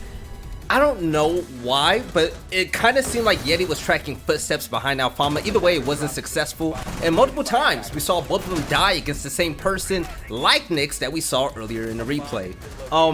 They have to have more intel. You can't go in blind against a team that's ready to gun out of control like Disrupt Gaming and expect to meet them on a surprise and win those 1v1s. You have to be prepped. That's why intel is king in this game. Yeah, I really didn't like eUnited's roam clear either, but I think it was at least better than Disrupt strategy. It was just ignore the roamers for most of their attacks and just focus on the site. Like, I didn't get it. Sure, it's hard to track down those roamers when you've got mutes, when you've got mozzies, when there's a vigil on the board almost always with Alfama, but still, you've got to try. If you just throw 3 bodies at the bomb site, not really have that intel, you're relying on winning 50-50 trades, you don't have that advantage, and then you're left with 2 minutes for 2 guys to just, like, I don't know, fiddle their thumbs and run around. I don't know. They weren't really finding any success with that, and they did sort of change that later on into the map. They did a bit of adapting there, where they had some roam clear focus, but still, it's like there were too many rounds where I thought Disrupt Gaming were just throwing their bodies at the bomb site without even addressing the roam, and it really did bite them. And Veli and Jesse, both of you were talking about operator composition for both sides. What were the big takeaways for you? Jesse, why don't you start this one? I mean, the big thing is, like, eUnited, where's your Thatcher, right? Like, last week, eUnited played 11 attacking rounds, and Yeti was on Thatcher for 11 attacking rounds. And now you come into this bomb site where clearly, like, a Thatcher's gonna help you out. There are Jaeger ADSs stacked upon ADSs, stacked upon ADSs, and you don't think a Thatcher's gonna help there? It's questionable to me, and I'm really just like, what are you doing, eUnited? Please bring this operator. Instead, you're bringing, like, IQ and Twitch, which is like, sure, you've got great guns there, but it's like, get on Thatcher, please. I don't know, man. It seems like, especially looking at their last series that we saw last week against Space Station, right? They have an operator lineup that they stick with, and they try to force it to work rather than adapting. Now, when Retro was in VIP, all alone as Smoke, there's no reason why he should have stayed alive that long. But when you look at the composition of every op that they pick, you don't have Capital, you don't have Gridlock, you don't have a lot of frag grenades, and you start to question, okay, if they started to change that type of composition, Retro would have been dead. There's no way Retro stays there for longer than a minute. You know what I'm saying? So I want to see more adaptability on the side of eUnited. These guys are very smart. Their coaching staff, especially bringing on Meepy, I mean, he's a very intelligent player. I want to see more in-game adaptations because plays like that are unacceptable. And when Thatcher's on the board and you're not bringing him in, and you have Retro chilling in Sunrise Bar with 3 ADSs by him, that's something that should be easily countered. And I do want to talk about individual players a little bit. We do have stats up, and without question, I mean, NJR, that last round, and Nyx, they definitely stood out to me on Disrupt. Alfama started off really slow, seemed to pick it up towards the end, but those were the standouts for me. What about y'all? I'll start with you, Jesse. Yeah, I would agree that probably NJR was my, like, player of the map, if you want to give it something like that away. I thought that he was really good, like, on his roam game early on.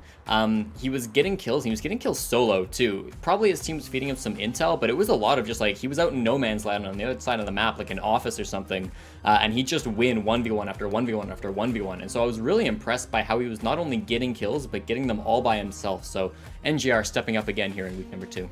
In NJR, I would like to point out, Jesse, in the first 5 rounds, Nyx and NJR went 14-5. 14-5. That's in 5 rounds, right? Now, the 2 entry fraggers on the United had 7 kills, but NJR had 8 kills by the time the first half was over. It just shows again and again. Now, it's all circling back around. I asked, is NJR good during the draft show? This is the second time I've seen him play now, and NJR is a star. I love what he does. Keep him on Jaeger, have him run around and get these kills, because he makes the job so much easier, along with Nyx, for the rest of the guys on Disrupt. All right, really fast here. Who do we think is going to take map 2? Veli? Disrupt? Is that a question? All right. I mean, I felt like that. I definitely felt that eUnited was picking up steam towards the end there, but Disrupt was looking very solid. Jesse, do you echo the same sentiments? Yeah, definitely. Like, Disrupt weren't perfect. Disrupt had some problems attacking for sure, but they looked better than eUnited. We go to eUnited's map pick, but I don't think it's going to change enough. It should be a 2-0 DG. All right, gentlemen, and we do have our community vote results in, and our question again was, who will get the most kills with sidearms? And this was a close one, guys. 48% for eUnited. Disrupt was 52%. So thank you all for participating in our community poll there. All right, we'll be right back in a little bit. Map 2 is up next.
Hello everybody, welcome back for our second map here between Disrupt and eUnited. If you're just tuning in, well, it went all the way to the very final round. 12 rounds on Coastline, and yet DG came out on top. It was their map, so you expect them to win. We now look towards map number 2, which is Kafe, eUnited's map. Michael, what are your immediate thoughts? Well, my immediate thoughts are this is a map that we've already seen DG struggle on. It's something that we saw in that first playday for DG against Oxygen. It was actually the only map in that series that was so dominant. It was a 7-1 in favor of Oxygen. So we'll see if that will change here today as we load into Kafe. And I think this was a good pick for United. I think they were smart to bring Disrupt here. However, I don't know if that's going to be enough. Really, I mean, based on that first map performance, Disrupt were looking really solid. Until we swapped sides, that is. I mean, the defense was looking pretty solid here. So I mean, they had good attacks too. Now, here's a funny thing. eUnited, as Jesse pointed out in the analysis segment, Yeti was playing Thatcher for every attacking round last week. There was no Thatcher that was present on map number 1. Yet despite that, I'm thinking the DG aren't risking it, as they banned Thatcher as the very first operator, no Maverick as well. So you assume that Hibana will probably be the default operator for Hard Breach. There goes a Valkyrie in the last one. Your prediction, it's Disrupt banning defense again. Are they going to take out Wamai again? Do you think there'll be any change on that front? Well, my ban makes sense across the board, but it looks like it'll be Mira this time. I could totally see another Wamai ban. just to answer your question, it makes sense. Well, Mai opens up a whole lot of play. You were talking about the Capitao. Capitao is useful here as he is anywhere. But the Mira on a map like Kafe does make more sense to me. This map is a lot less loose when you compare it to Coastline. These are actually, in many ways, the maps are polar opposites. And so, there's definitely something to be said here where you could say, based on the performance in the last map, this might favor eUnited a little bit more. Afama saying hi to his mom. That's cute. That's very sweet. It is. And I think everybody, if you've got a mother that you're on good terms with, I think everybody could take the time to say that. So feel free to do that. Call your mom, text your mom, etc. Look at that. Everybody's getting in on it. Anyway. So, if you didn't watch last week's matches, DG came here, as was alluded to earlier on, and you talked about it as well, in a 7-1 loss to Oxygen. It was one of the most lopsided maps that we saw in the US division last week. eUnited did not play this map, but it's their choice to go here. There was no Kafe on the board as it was banned by SSG in the eUnited match on, was it Monday? So, funny enough that eUnited are confident to go here, and how much of that do you think is just that they know that DG is not the strongest on this map, given what happened against OXG? I mean, obviously that's going to be a part of it, right? And they probably also have some extended information further than what we actually know. Probably something to do about scrim reports. There's a whole information game that goes on behind the scenes regarding that. And I'm sure that they are basing this on their expectations of their matchup against DG. I think that, yeah, this could definitely be a good, as I mentioned at the lead-in, a good pick for eUnited. And this easily could bring us to that map number 3. Well, I mean, we really got to, like, in this kind of scenario with this new format that we have, I've been saying it a lot. I'm going to keep saying it. We need to let the matches actually speak for themselves. A lot more goes into each map and each, plan for these teams now than it had in the past. The formula's changed. The stakes are higher. And, there's a lot more changing in the background that we don't actually get to see than there used to be. Further, there's less actual information on each of these teams, given the way that they're playing. That is the furthest sledge I've ever seen. Like, it looked so awkward for some reason, and it still worked. I mean, it's going to continue to work, as NJR will have to use one stim pistol after his fight with Yeti, as Yeti tries to break the hammers per minute record up top. This being a double kitchen defense, you know that the second floor is going to be incredibly important. And there you go. NJR gets the last laugh. Yeti, a bit of negligence on his part, as he doesn't seem to understand that, hey, you're going to be sledging away, but they're still underneath you. An exothermic charge should be used effectively to open up the hatch inside a freezer, and yeah, that'll work just fine. The freezer drop can often be to the death of the attackers, and there's plenty of time for eUnited to try to force out either NJR or even Shuttle or whomever from being able to watch that angle. But Shuttle's going to make their job even more difficult, as there goes a C4 at the feet of Alfama, finds its target. Another Nitro Cell is there as well, but it doesn't get anybody from EU. So with a minute to go, it's all in favor of the defense. And this is Kafe, so that's what we come to expect. DG right now in a 5v3. Pretty solid for DG, and this, I think, is interesting. Not the exact immediate result we were expecting, given this is EU's map pick, but Grixer will get nixed. That's a good entry there for eUnited. They've only got 35 seconds to go, though. Gas Canister's starting to come out here from Retro. He's still got 2 more. He can still delay that freezer push. Smokes will block information, but they won't stop the gas canisters from coming out. Here comes the phone call, giving away some information. United definitely going to leverage that. Gas canisters making this a really difficult place to play. And JR gets his second kill, trying to hold 2 angles at once, flicking back and forth. Forced will get Retro, so there goes your smoke over by VIP. But they still have to find the anchors. Reed is holding a great position here, and he's going to spray the wall, but not read it well, as Grixer gets NJR. The sole player holding on to B. Shuttle now with the push will stop the plant, and there you go. Disrupt take round number 1, with everybody in the end close enough to hold hands. And how different does that round go out if you don't lose the sledge as early as you do? You know, 1 minute and 40 seconds left, and then you have to rely on what has already been created from the soft destruction above. You don't have anybody left to be able to continue to put that pressure on the defense. Both NJR and Shuttle were able to just sit in the bomb site and not have to worry about the ceiling above them getting taken away. They're quite comfortable. And when you know as a defender, you don't have to watch above you and you just need to stare in a straight line, you're going to be in a much better position when the push unfolds. As it did, there was a late call made from eUnited. They decide to go down brown stairs. They try to head in through the one back entrance towards the kitchen, and it gets called out in red by the Maestro that was playing, which is Reed's operator of choice. Shuttle ends up cleaning up, I believe, with the shotgun in hand, and that's it for the round. And really, it boils down to Alfama and Yeti being taken out earlier on.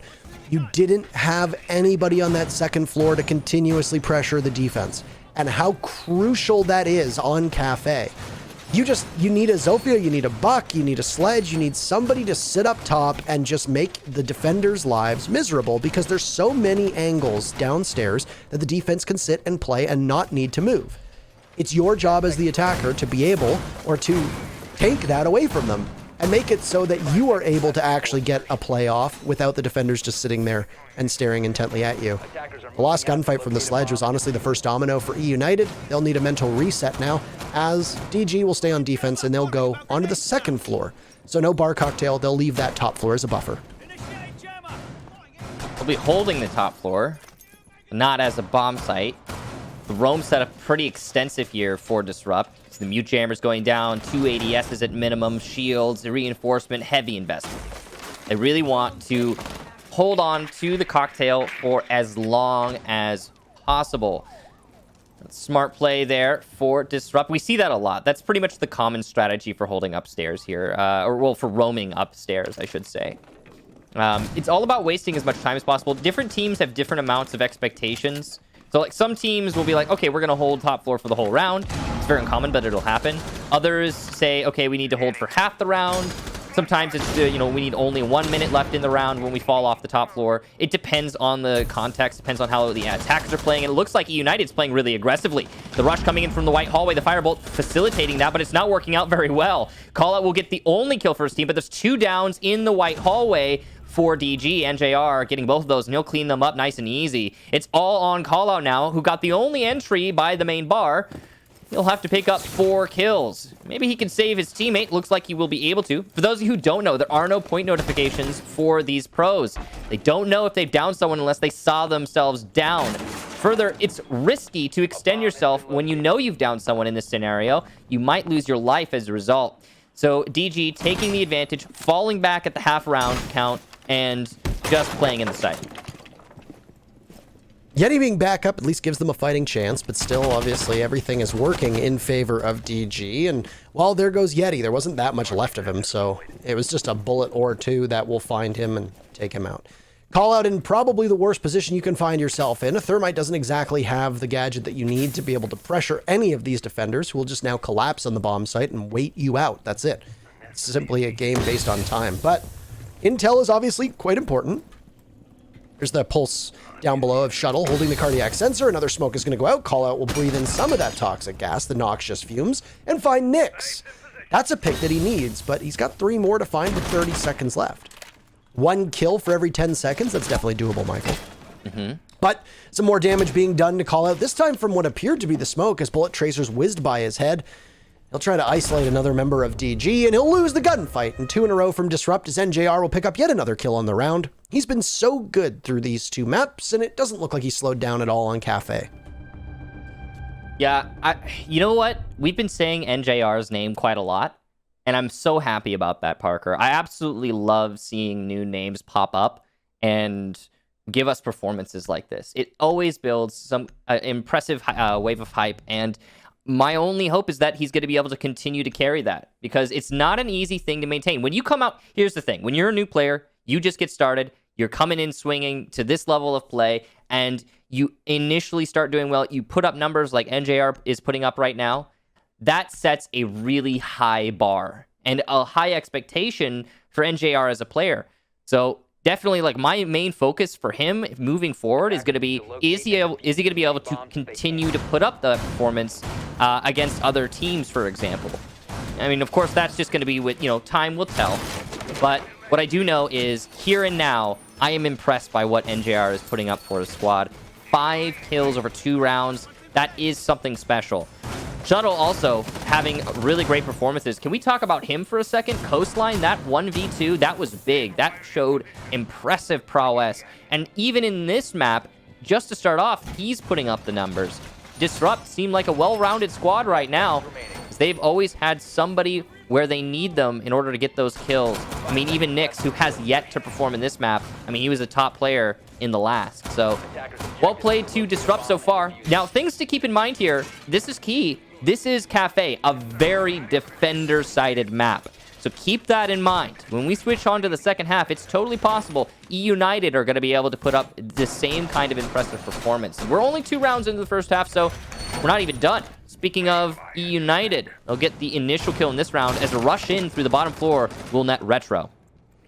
Yeah, don't be fooled by this scoreline, because the same thing happened on Coastline, and then what was a 5-1 in favor of DG tightened up real quick. So just keep your expectations set appropriately. But it does bode well for eUnited. They were able to find that opening pick onto Retro. I don't know exactly what the castle was doing. Presumably it was a late setup on his end as he gets caught by the Ash, and second floor is very firmly eUnited's. Over towards the mining side of things, the frag grenade goes out, and now a play from down below, too.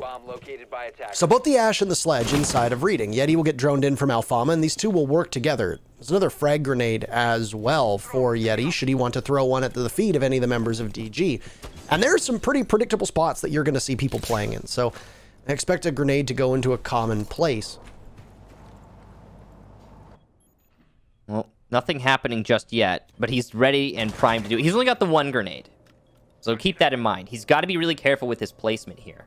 But he could definitely do a lot of damage. You can see Reed is actually playing on the drop down, which is smart considering this whole floor is destructible except for this drop down. So that might protect him somewhat from the nade. And JR will get Forest. That's a good answer back for the kill way earlier in the round. But look at the time.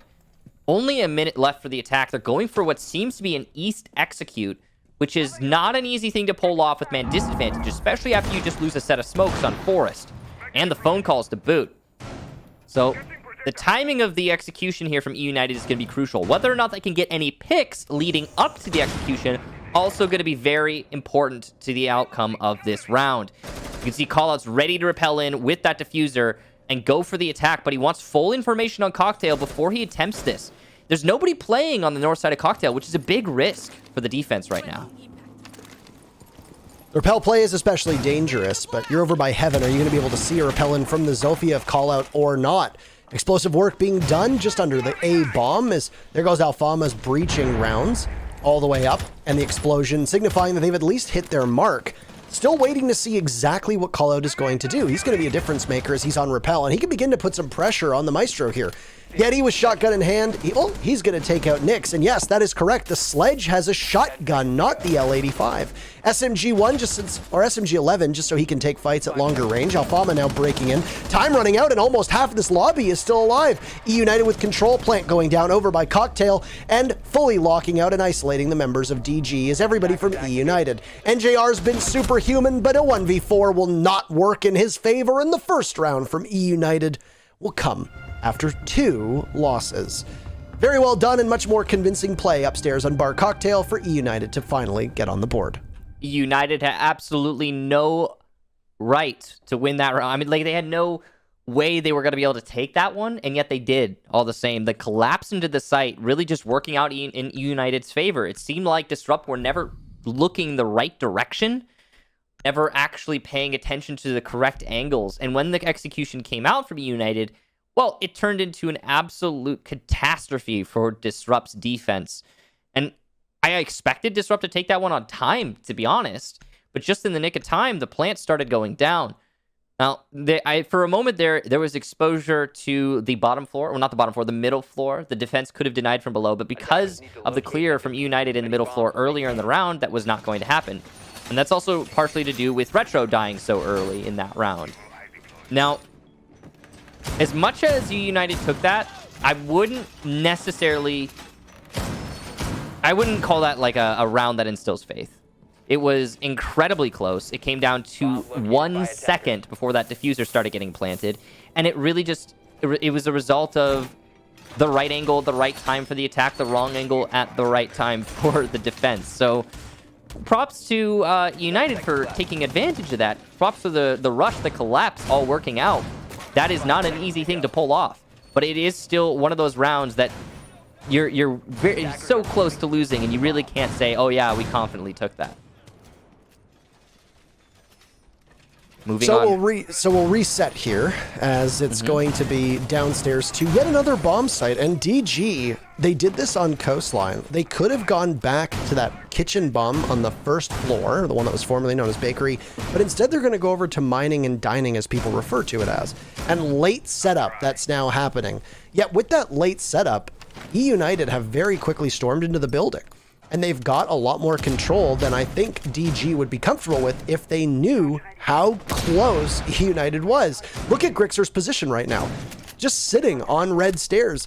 He is inches away from being able to get towards the bomb site. And that is obviously a significant worry, especially if somebody from DG, while they're still doing setup, instead opt to maneuver back towards the site and not realize how close eUnited is. This is a really good angle from Grixer. He can cut off a lot of control from there, and he's probably going to catch somebody in a rotation, considering that angle is opened up into reading. He'll move off of it, though. Doesn't need to hold it forever. Top floor control is the priority here for eUnited. They've got to deal with Reed and NJR in this position. Reed by pallets, NJR by the White Hall stairs, rather. As he's trying to challenge this, it's not an easy fight for him. He's going to get stuns coming his way, but luckily he's got an ADS. He is a Jaeger after all. He should be able to hold on to that position for a decent amount of time. He will get fourth before getting naded by Yeti. Yeti had the ADS cleared, and there's the second one for United. A nice C4 catch there from Alfalma. That would have equalized the round, but not so. Shuttle C4 goes by the wayside. Alfalma coming up big for his team, not only on that entry, but salvaging himself. Gotta be impressed by stuff like that.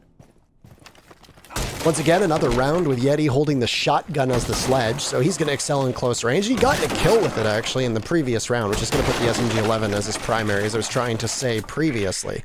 Opening up all of the floor of Piano will allow him to just sit over top of the middle section between the B and A bomb sites, which is the train portion. Retro's watching an angle all the way towards B. They've shot out the floor, and I like the intricacy of DG's setup. It's very commonplace for the second floor defenses on Cafe, because there's so many walls that you can just sit and look through. But with the SMG-11, Retro is going to only be able to control the first couple shots. It'll be a challenge from there on out. Drone in front of him, I don't know if he sees it, but it's pointed away, and he doesn't need to shoot it to give his positioning. The downstairs shuttle decides to take a fight with Grixer and loses it. Not exactly the wisest choice. Down inside of the bomb site, meanwhile, Retro is chased off by just a litany of flashbangs, and now he'll have the A-bomb in front of him. He'll be against the world as, well, I was going to say he needs to try against the remaining members of eUnited, but eUnited will now equalize by taking Retro out of the equation, just like that. It's 2-2, as 2 rounds in a row for eUnited have them draw even with DG. And you could see it on Yeti's face. eUnited are hyped up. They are in a groove and really feeling themselves in these executions. Those last 2 rounds for eUnited were, I mean, not okay. The first one, not so decisive. It was incredibly close. It really came down to 1 second. But the execution itself was good. You know, they got the kills. That last round was much more decisive, much more obviously eUnited's round, and DG just struggling to put up a fight. Gotta love eUnited's ability to amp themselves up from seemingly nothing. They started this map losing. They lost the last map, and now these last 2 rounds, well, again, not so much the first one, but they've been looking much more confident. They've been looking better in their gunfights. The explosive execution on the bomb site is working out great. Now, the question is, can they repeat that result now on Kitchen? Because Kitchen is a site that really hasn't been working out great for eUnited on the execution. It's a little bit more of a rigid bomb site. DG, good control on this one. And I'm not so sure that United's got what it takes to make this execution happen. Last time they tried for a top floor clear, you mentioned it, Parker, and you're right.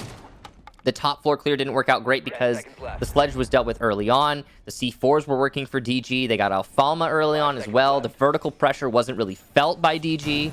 And I don't know, are they going to be able to change things up in this round is really the big question. Are they going to be able to apply more vertical pressure and actually use their sledge to good effect? Or are the roamers of DG and the C4s of DG going to stomp that out early like last time? That's probably going to be one of the major deciding factors in this round.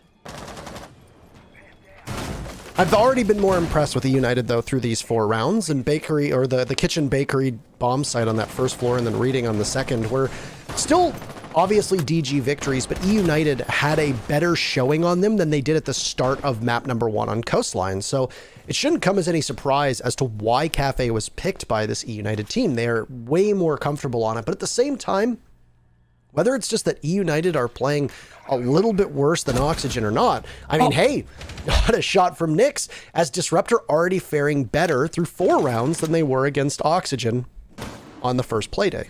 What a read from Nyx.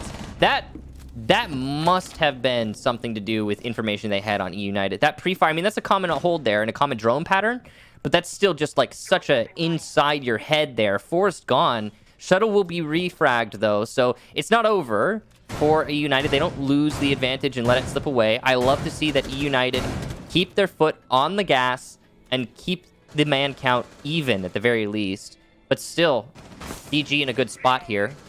Half the round expired. eUnited are going to start clearing above. I was about to say how they brought a sledge and a buck so that they guaranteed they got all the angles open. But they lose a soft destructor early on. They've got to be happy at least that they brought both, because now they're going to be able to open up still, but just not as quickly. The difference maker for me right now is NJR. He can sit in the corner watching the drop through Freezer. Obviously, as Vigil, it'll be hard to spot him. He's got what looked like a mute jammer nearby and possibly Mozzie pests as well, which means that finding him on behalf of eUnited could end up being a major headache.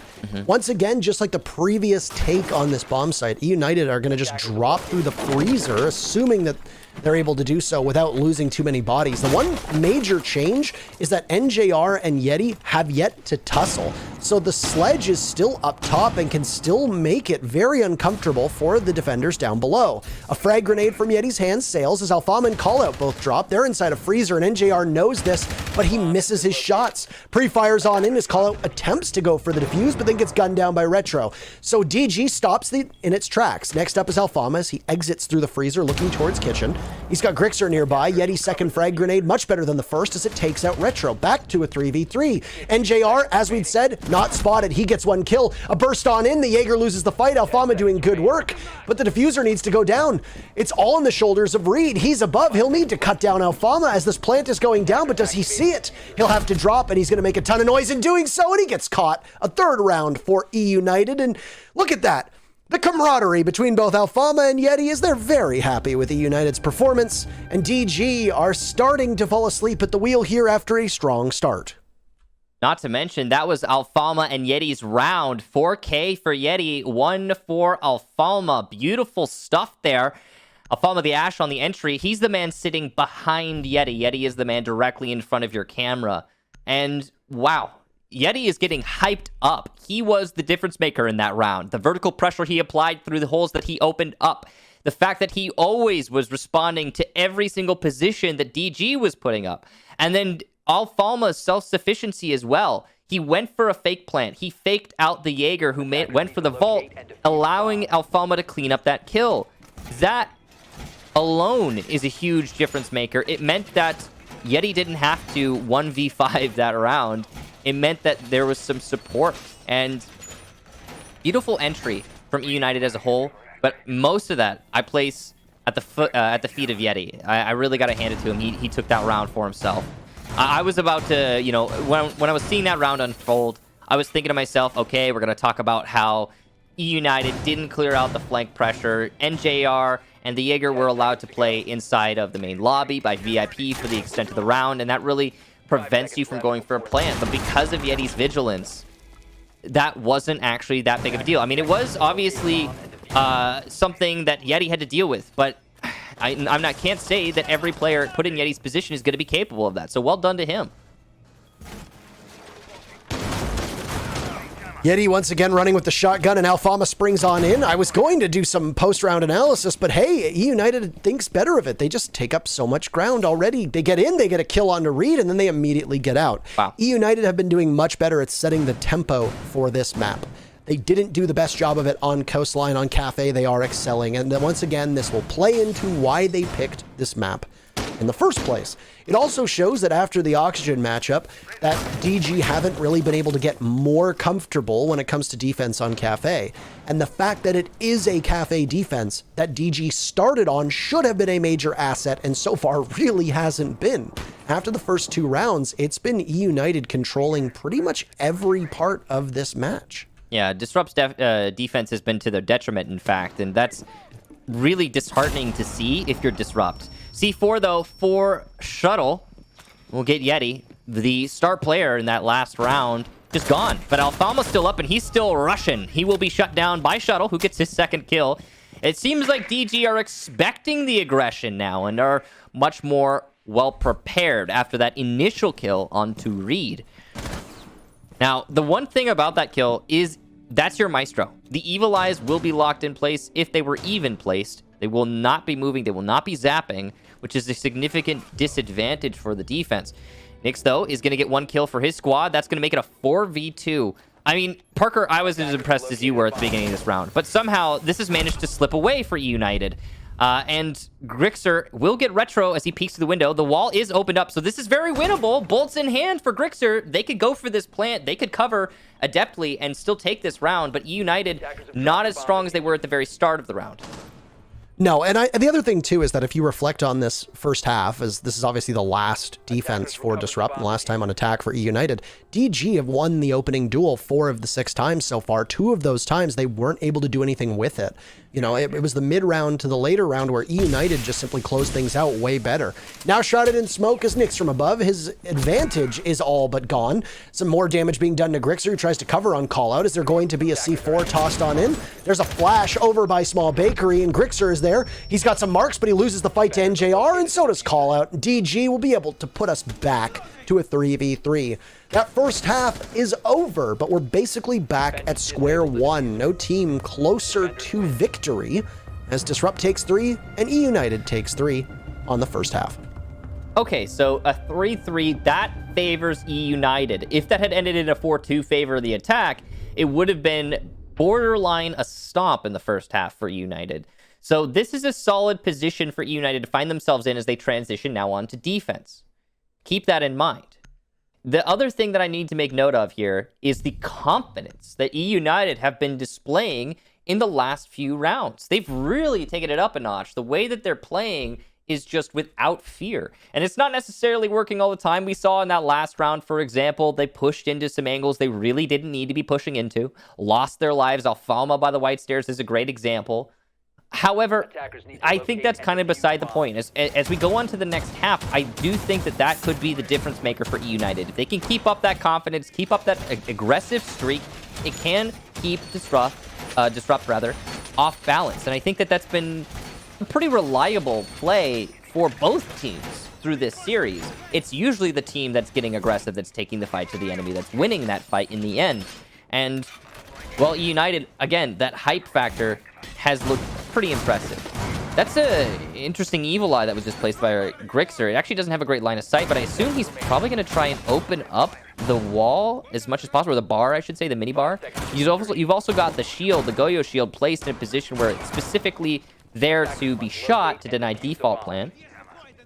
There's a lot of things that could be. I think that Evil Eye sees through the crack between the bar and the pillar.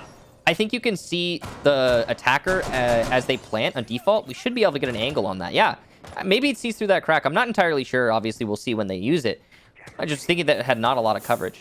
Either way, top floor defense to start off for eUnited.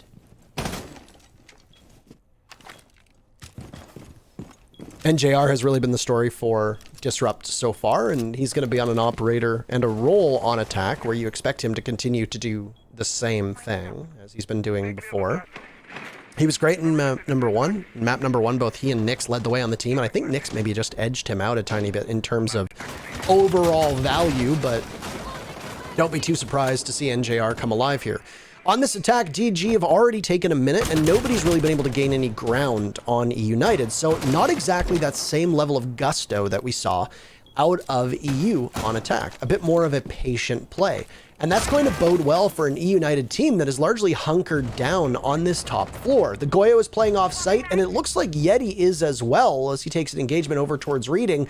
And DG unable to get into the building. 2 of their members immediately deleted, setting up the remaining half of this round to heavily favor the defense, which is eUnited now in a 5v3. It's still early yet, but as the kills continue to rack up for eUnited, this is looking more and more like a map number 3. This is the least confident round I've seen from either team so far through this match, or I guess I could say the most confident for eUnited, as DG just look lost.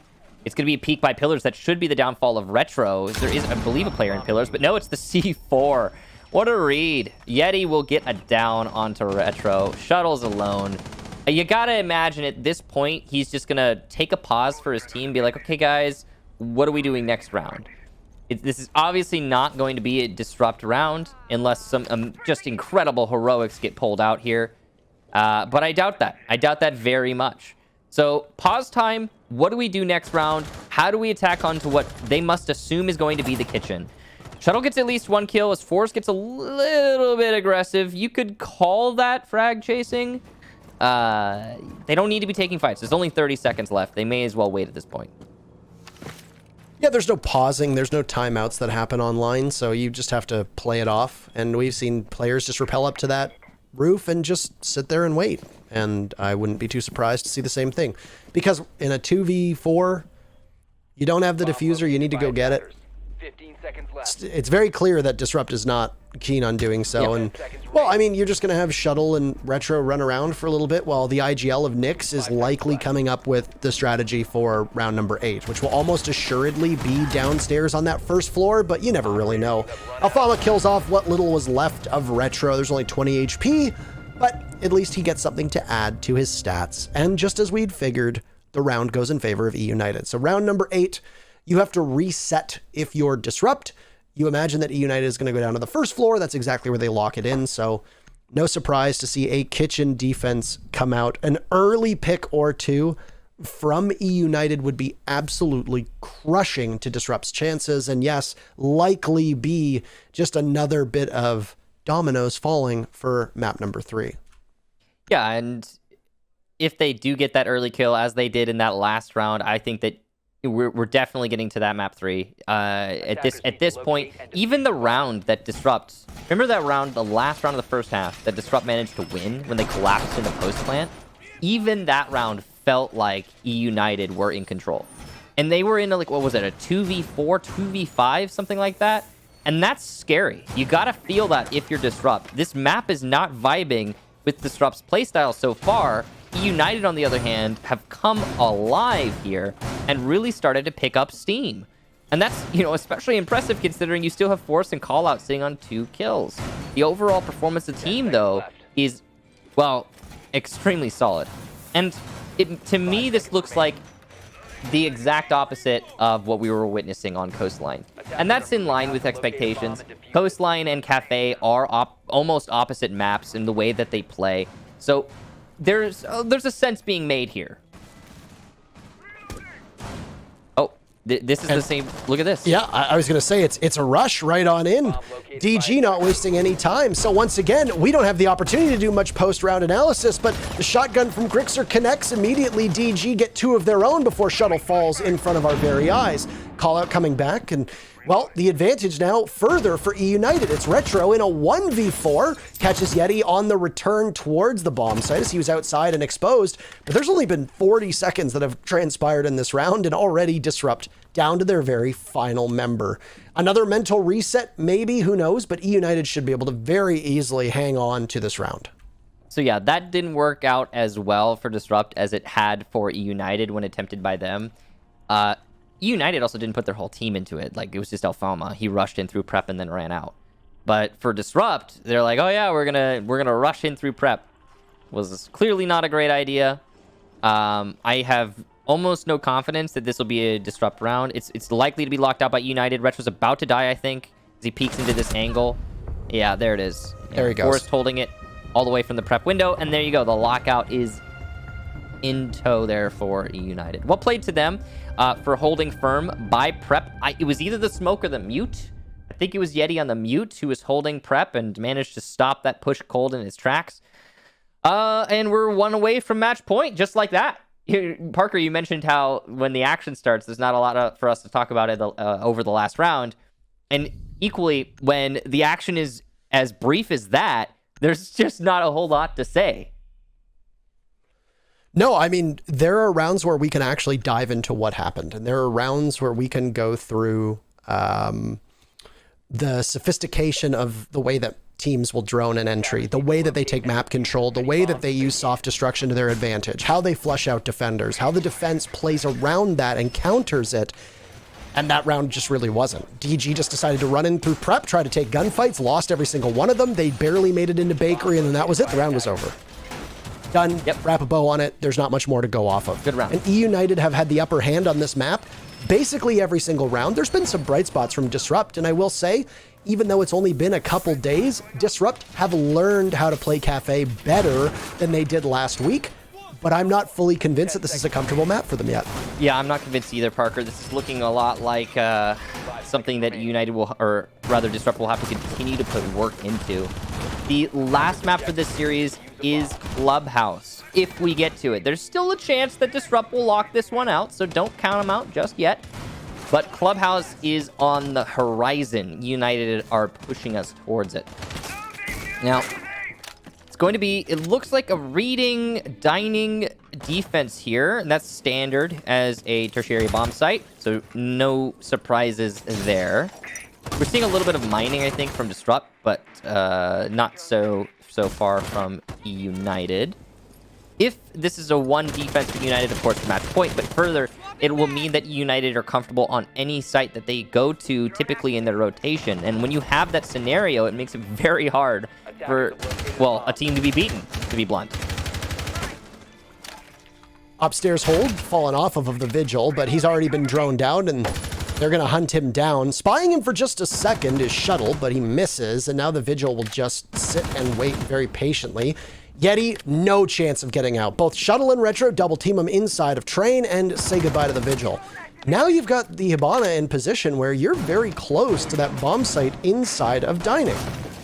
You'll go on to drone with Reed, allowing Retro to take up even more space, but as we're used to seeing, much of the wall at both the bottom and the middle portion has been entirely shot out. This is going to play really well to the defenders' strengths as they can sit back and lob in C4s, lob in smokes from Grixer, and anything that they need. There's only one C4 though for Forest, so you have to be very good with it, as still Reed and Retro have not been shaken off of the Train portion of this bomb site. United still with control, but that push coming from Train should be stoppable for United since they've got the angles. Oh, but that's big. Reed gets Forest. That's impressive. That's a gunfight that really should have been won by Forest, and the fact that Reed managed that means he's got his utility still for the execution, but more importantly, they're not going to have to worry about the pressure from Reed from reading. Now, Disrupt setting up for the execution, but it's a double team upstairs for eUnited. They've got onto the drop down. They could do a lot of work here, and they will. Grixer gets two, call out one for himself, and there's still pressure being applied for the drop down. Diffuser down. Nick's trying to salvage this, but he's put to low HP in the process. So is Shuttle as he gets whittled down to about 30. So this 2v2 now favors eUnited explosively. Alfama gets Nyx. It's all on Shuttle. He's done it before. Can he do it again? It's looking a lot like no, as he continues to challenge, and he'll lose it out. Call out secures the round. eUnited, an amazing comeback from a certain defeat. That round was just, I'm thinking to myself sitting here, all right, it's tightened up. We've now got ourselves a game. It's likely going to go to the bitter end, and just like that, it was 3 kills, one by one from eUnited as they read the push that comes in from Disrupt. It all started upstairs in bar cocktail, or in the cocktail portion over by piano. The repel play, poor for Disrupt. The rotate from eUnited as they have access to drop through that hatch and head towards dining themselves. They play that perfectly. And DG just seems so frustrated. And this goes back to the problems that we saw in map 1 of Coastline, and it still plays out through Kafe. Neither of these teams have been really hot at droning well. I would give the upper hand to eUnited on Kafe in terms of droning, but for Disrupt, there are still obviously some issues and some deficiencies that they need to work on. So DG, 2 rounds in a row, they tried it on Kitchen, they tried to catch eUnited off guard, it didn't work out. They have a great entry when it's a reading and dining bomb site for that previous round, and then it just sputters. And the mid-round is not friendly to Disrupt Gaming. Same thing on defense, DG got 2 opening duels, they lost both of those rounds previously here on Kafe. So, match point in favor of United. If I'm Disrupt, there's been a lot of wind knocked out of my sails. I don't know if you recover, given the fact that you haven't been able to find the scoreboard at all on attack here on Kafe. But still, there's 3 more rounds to go. Anything can happen. Overtime, though, does look a little unlikely. No, this is definitely looking like Clubhouse right now. But we're not there yet. Give it some time, I suppose. You know, this is despite impressive performances from Shuttle and NJR, too. Look at them. NJR, double digits in a 6-3 scenario. That is rough stuff. He's doing his darndest. I mean, he's fulfilling his role, so keep that in mind. He is playing on the Ash. That's what his job, to pick up those kills.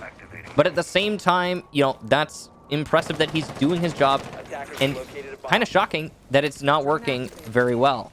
Now, the clear starting in piano for DG. It looks like it'll be a fairly easy clear here. There's not a lot of defense set up here. You could see the ADS, you could see the shield. At the same time, though, there's nobody playing it. So that should be droned out, should be called out, and, well, should be taken control of early. It might be there's no one playing it because of the early repel pressure that Nyx is putting up. And you could see that there was an attempted response there from eUnited, but they didn't fully commit to the run out. So Nyx will get off repel. Pixelspot is in control of the attack now. And because there was no one there in the first place by eUnited, I believe that was a mistake. Piano is, well, leveraged away from eUnited very quickly by Disrupt. Well played to them. And now they can use this as a springboard to attack onto the bomb site. Got a lot of choices of how they can do that, but it's still, you know, it's the options there. It looks like it's Forest and NJR colliding as both them lose some HP. DG has likely droned out that they can push all the way up to pallets where we see the Jaeger of Forest sitting. ADS in hand, so he'll be able to catch any of those flashes from the Ash when he does inevitably get pressured. The opening on the walls of the bathroom will give some pause to DG, but they're going to have to take care of this hard wall first inside of Cigar. But I guess a clear path? I am confused if I am the Buck right now. They notice that the electrical is likely down below. That can be a significant problem. I believe the Sonics employed a strategy very similar to this before. Yep. The Buck will now go on to drone with 45 seconds left, and eUnited have decided to call all of their heroes home. The Kaid of Yeti onto White Stairs as Grixer starts off the festivities, and eUnited only 4 kills away from sending us to map number 3. The Maestro blasting down the Buck of Nyx, and the team leader will have to call from the sidelines. Retro and NJR low on HP as well. They'll die to a few stray bullets, and eUnited is hoping that they can land their shots somewhat more reliably. A second kill for Grixer as Reed is gone, still leaving the 2 wounded members of DG up. That doesn't bode well for them. 15 seconds to go, and DG are well aware that they are stalling, but when the map is on the line, well, sometimes the pressure gets to you. Some damage being done from callout as eUnited now have an even bigger lead and only 1 person left. The diffuser goes down and they manage to punish Retro. They'll get the disable, and with it, eUnited take map number 2, and we've got one more Clubhouse awaiting us to settle this between the 2 teams. Well played to both teams, especially eUnited. There's a little bit of a funny bit there at the end where we actually saw the Wamai, I believe it was, walk by the planter and not even notice it. That was call out. Some funny stuff there. You can see how elated Yeti is, though, for taking that win and pushing his team to map number 3. He was a big part of that with 10 kills, the top performer for his squad, but Grixer with 11 also pulling up a really great performance. Overall, in terms of contribution, though, Yeti, hands down for that map. NJR has been Disrupt's most consistent player so far. They'll really need him to show up huge on map number 3, but the rest of the team, not to point them out unfairly, are going to need to pick it up as well, because it really was almost a solo effort on most of those rounds for DG. They come up empty-handed on a map that through 2 play days now, they show they're not the most comfortable on. That's it for our second map, though. But before we get to our very final map between these two teams, we'll have a break, and then we'll let the analysts do their thing.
Welcome back, I'm Jackie Jing, and I am with Veli and Jesse, our analyst, and eUnited looking very strong on map 2, defeating Disrupt 7-2-3. So right off the bat, this was eUnited's map pick, and they looked very comfortable to me, Jesse. Yeah, I would agree with that. I think that they had a lot of advantages coming into a map, such as Kafe. Obviously, this is one that Disrupt played last week, so they had quite a bit of odds. It wasn't one that Disrupt were too successful on, so they had a little bit of confidence there. It's also a map that they've played a few times last season, so they've shown they're comfortable on Kafe in the past. I think that this is probably the best map that they could have gone to, and I'm glad they chose it. I think that the familiarity with the map and with their opponents on the map really shine through, and so it's nice to see them like proving the map stats right. And Veli, you've been critical of some of the players on eUnited, but Yeti lighting up, man. He's really catching your eye, right? Yeah, just disclaimer, the reason why I'm really critical on eUnited is because I actually believe that this team has some really good potential, really big potential. So whenever I look at Alfama and Yeti playing, and whenever they underperform, whatever the reason might be, it might be their fault, might not be, might not have ever had a situation to where they could really stand out, right?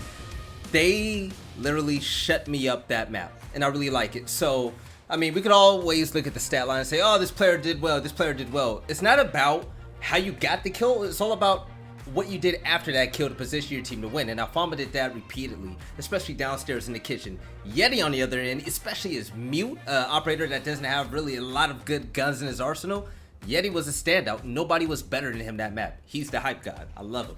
I agree with that. I think that particularly for Yeti, what's really impressive is he really does like pop off with some maybe unfamiliar roles to most fraggers, you know? Like, he's rocking the SMG-11 on both attack and defense, and he's really doing well with it. That's not like a super easy gun to use. That thing is a little bit difficult. So I really do want to give credit to Yeti for allowing some of his teammates to take more of those big, like the Jaeger, some of those like really frag-heavy operators, where he takes more of a backseat role in terms of the weaponry, but he still gets the job done. I think that's something that not a lot of players can do. Okay, maybe this has been shown before, but it's new to me, so I don't care. Don't roast me. Yeti showed me that even after the Buck nerf, he had the ghetto Buck, the bootleg Buck. He had Sledge with a shotgun and an SMG secondary and 2 frag grenades in his pockets. And he got, I believe, back-to-back rounds with a frag kill. Yeti did it all, man. I love it. Big brain. Yeti and Alfalma definitely stepping it up. I do want to talk about Disrupt a little bit. NJR really showing up for map 2 in my opinion. Still doing quite well. But what does the rest of Disrupt need to do, Valley? I don't know. Short-term memory. It really felt like, I believe it was Parker that said it, maybe Kicks, I'm not sure. But it really felt like this was a 7-0 to me. I didn't see anything from Disrupt that made me feel like they had an opportunity to come back and win. Fragging outright, eUnited toppled them on that. NJR did absolutely well, but I want to see Nyx go back to form. Nyx has played so well ever since the beginning of this NA league. I want to see old Nyx. Other than that, I just felt like the fact that eUnited had VOD on this, it just looked easy for him. I know it's pretty, basic, but that's all I have. Yeah, Jesse, to me, they almost seemed a little bit forgettable. Would you agree with that? Like, how are they going to step up now in map 3? Yeah, I mean, I think the big thing for Disrupt in that map is there weren't a lot of huge mistakes for them. It was just like every round was like, wow, that's great from eUnited. Oh, great play from eUnited. Wow, good play from eUnited. And then you never really thought about Disrupt for a lot of those rounds on that map. So yeah, I think that Disrupt should come back to form as long as they don't let this one get in their head too much. Maybe you could just like be questionable why they didn't stop some of those aggressive plays from eUnited, right? Like I want to specifically focus when they went for that really late rotate in late into that game where they had the the Maestro and the Jaeger just go all the way upstairs. That's something where maybe you could think, well, Disrupt, where's your flank watch? Why aren't you ready for something like that? It's kind of the only winning move, so you should have somebody maybe watching that. But it's also like it's not the play that many players would make, so you gotta really give the credit to eUnited rather than just dogging on DG. And one thing I will say, DG, they had extraordinary rush strats that they did, I believe, in 2 rounds, but it was eUnited countering it perfectly that stopped them. Against other teams out there, they probably would have got out the win, but like Jesse said, it wasn't that DG was trash, it was just eUnited, they adapted well, they were better. Well, the big question is, who will take it, Disrupt or eUnited? Do not go anywhere. Map 3 coming up next.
Very final map between eUnited and Disrupt Gaming.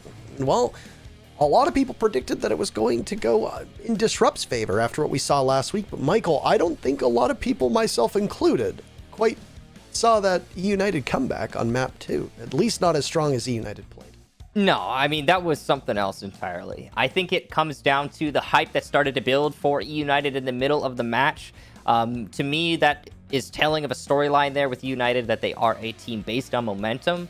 That's what I picked up on, because as soon as the play started working out for eUnited, as soon as they could get anything going, the rounds started to roll in, and they started to perform really amazingly.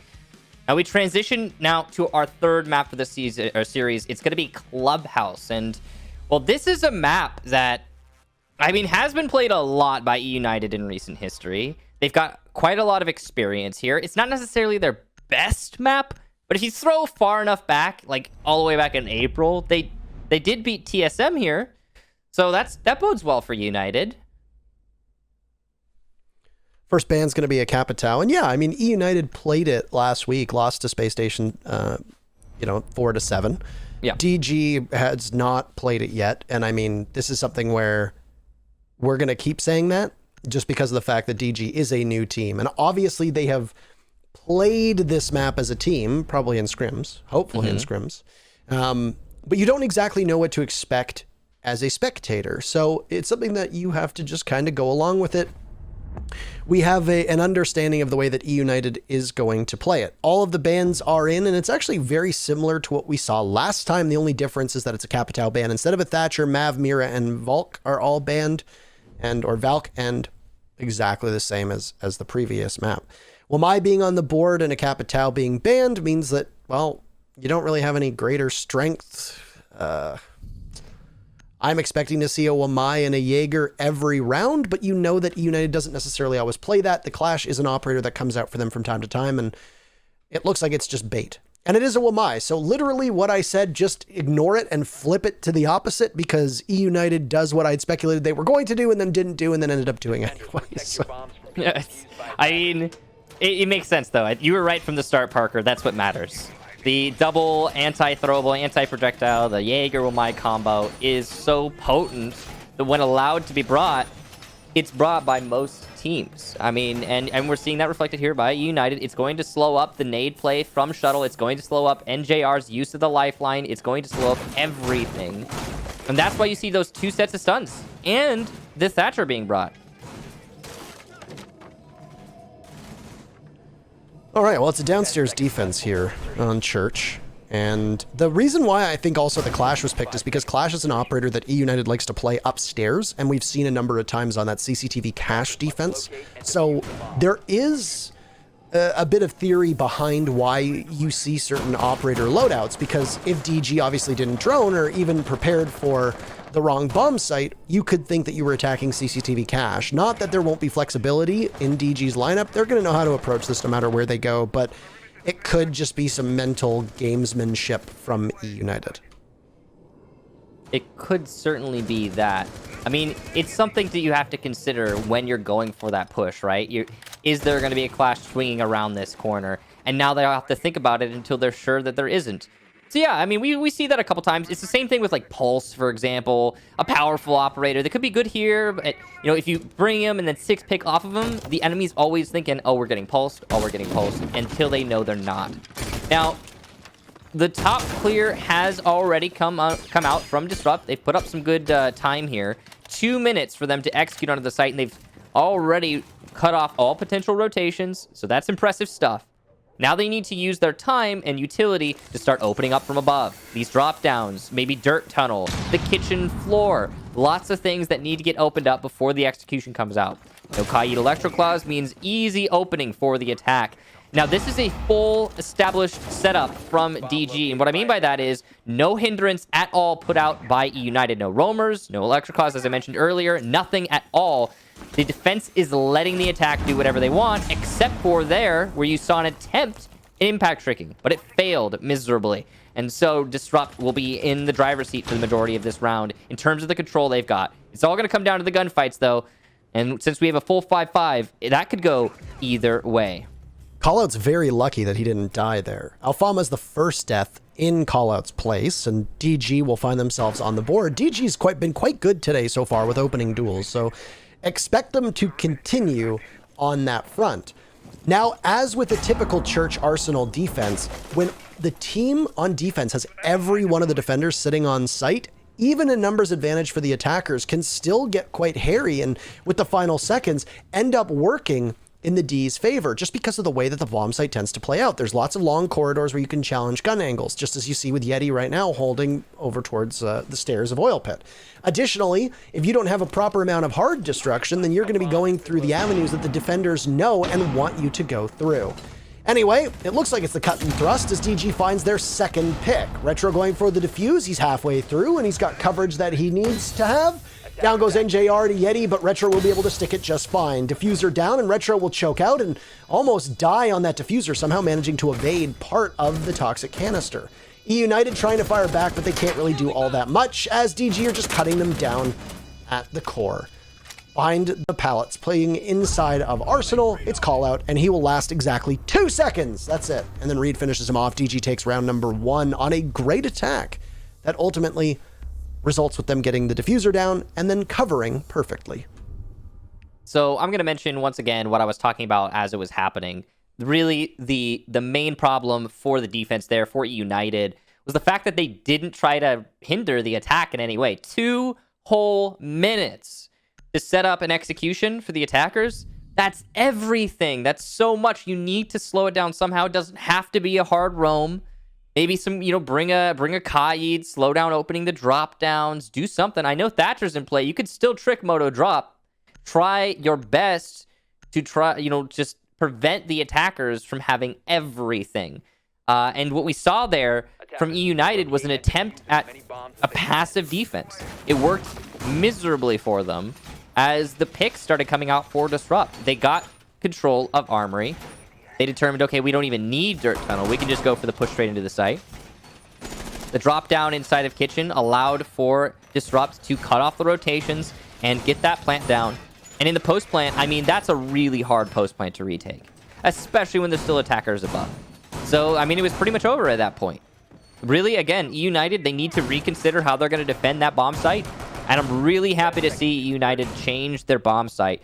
Give themselves some time to think about, okay, how are we going to hold bottom floor when we go there next? This is the right call.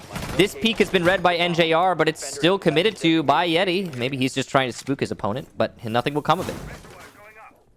I like that both of these teams are trying this, and it's been multiple rounds now where they've been breaking out of windows early and taking chances. And both eUnited and DG have been playing Siege differently from the other teams that we know in this region, right? And it's been night and day. EU in particular plays a very unconventional style, and some days it works, some days it doesn't. They can beat the best teams in the league and then struggle with some of the worst. And I mean, that lack of consistency is unfortunately a big reason as to why they finished, was it dead last in NA Pro League last season. So yeah. DG will now struggle to get open this CCTV wall as you're getting close to about a minute taken off of the clock, and there will be some active bandit tricking from Alfama.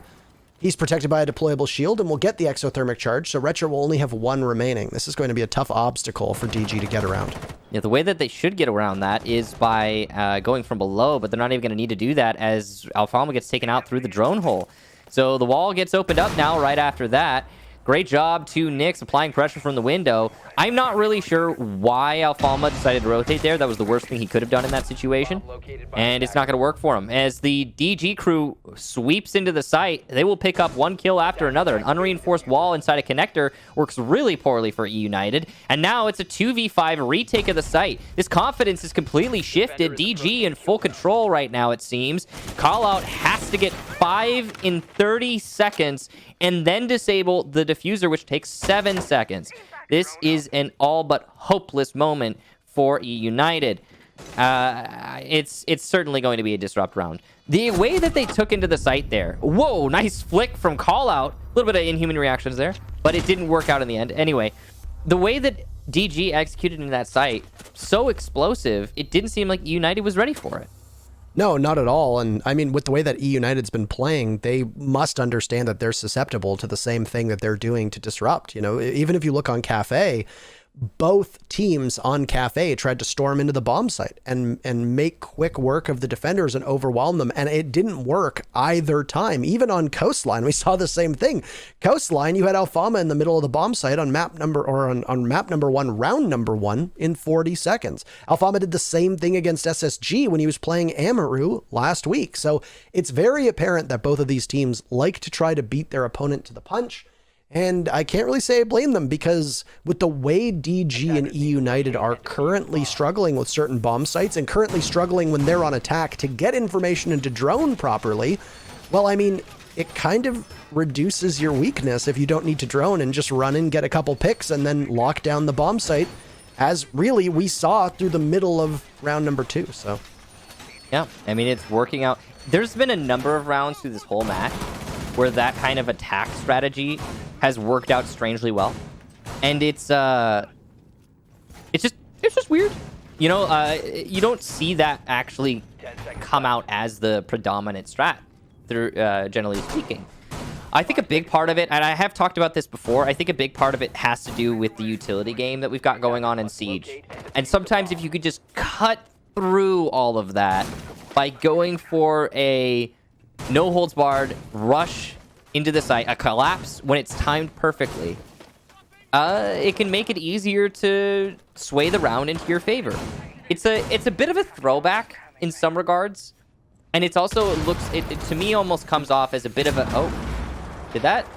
oh no, did that wall not get opened up? I'm trying to Yeti must have impacted it, but yeah, I didn't think that worked anymore. I guess it does. He did impact the top. I mean, I also did not think it worked any longer, because I was thinking like they fixed that, right? Like, I guess not. I feel like I have seen impact tricking on that wall recently, so maybe I'm just crazy. Maybe we're just crazy. But yeah, I remember they extended it to try and fix it. No, crazy place for Tempo Storm. What? Crazy place for Tempo Storm, Michael.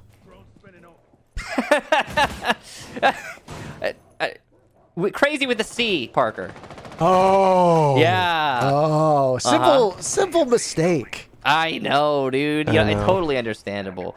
Anyway, nades from below to try and get the wall open. The Bandit's trying to trick, and he's going to be punished. Shuttle gets Alfalma. Yeti will get the refrag, though, as he peeks in through New Blue. Callouts there for one for himself as well, and JR goes down, and eUnited are putting up the numbers. Yeti contributing as Nyx gets eliminated, and it's all on Retro and Reed. The two support players now going to have to 2v4 this round to success, despite the wall getting opened up. I mean, good job for that at least, but it really cost DG. Man, DG gets that first pick with the grenade underneath, a very common spot for the Bandit to be playing. Alfama's distracted. DG gets exactly what they need to literally open up the bomb site, and then they falter every step of the way, and they just end up getting punished for it. And eUnited now don't really need to sweat all that much.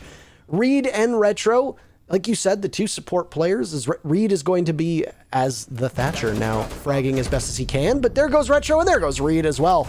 Nearly flawless after losing Alfama, and eUnited somehow gracefully recover when things looked like they were about to go from bad to worse. The first round on the board for eUnited.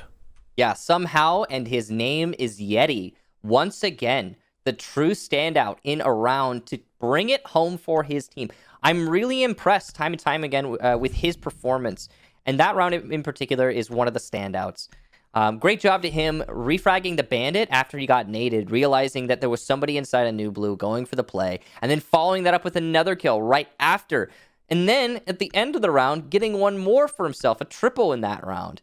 Beautiful stuff from him. And he is not only the player swaying the outcome of these rounds, but more importantly, he's the player building the hype for his team. I wanted to say in the middle of that round, that is a hype round. That is the type of round that builds the momentum, that gets your team ready to take more rounds away from the enemy.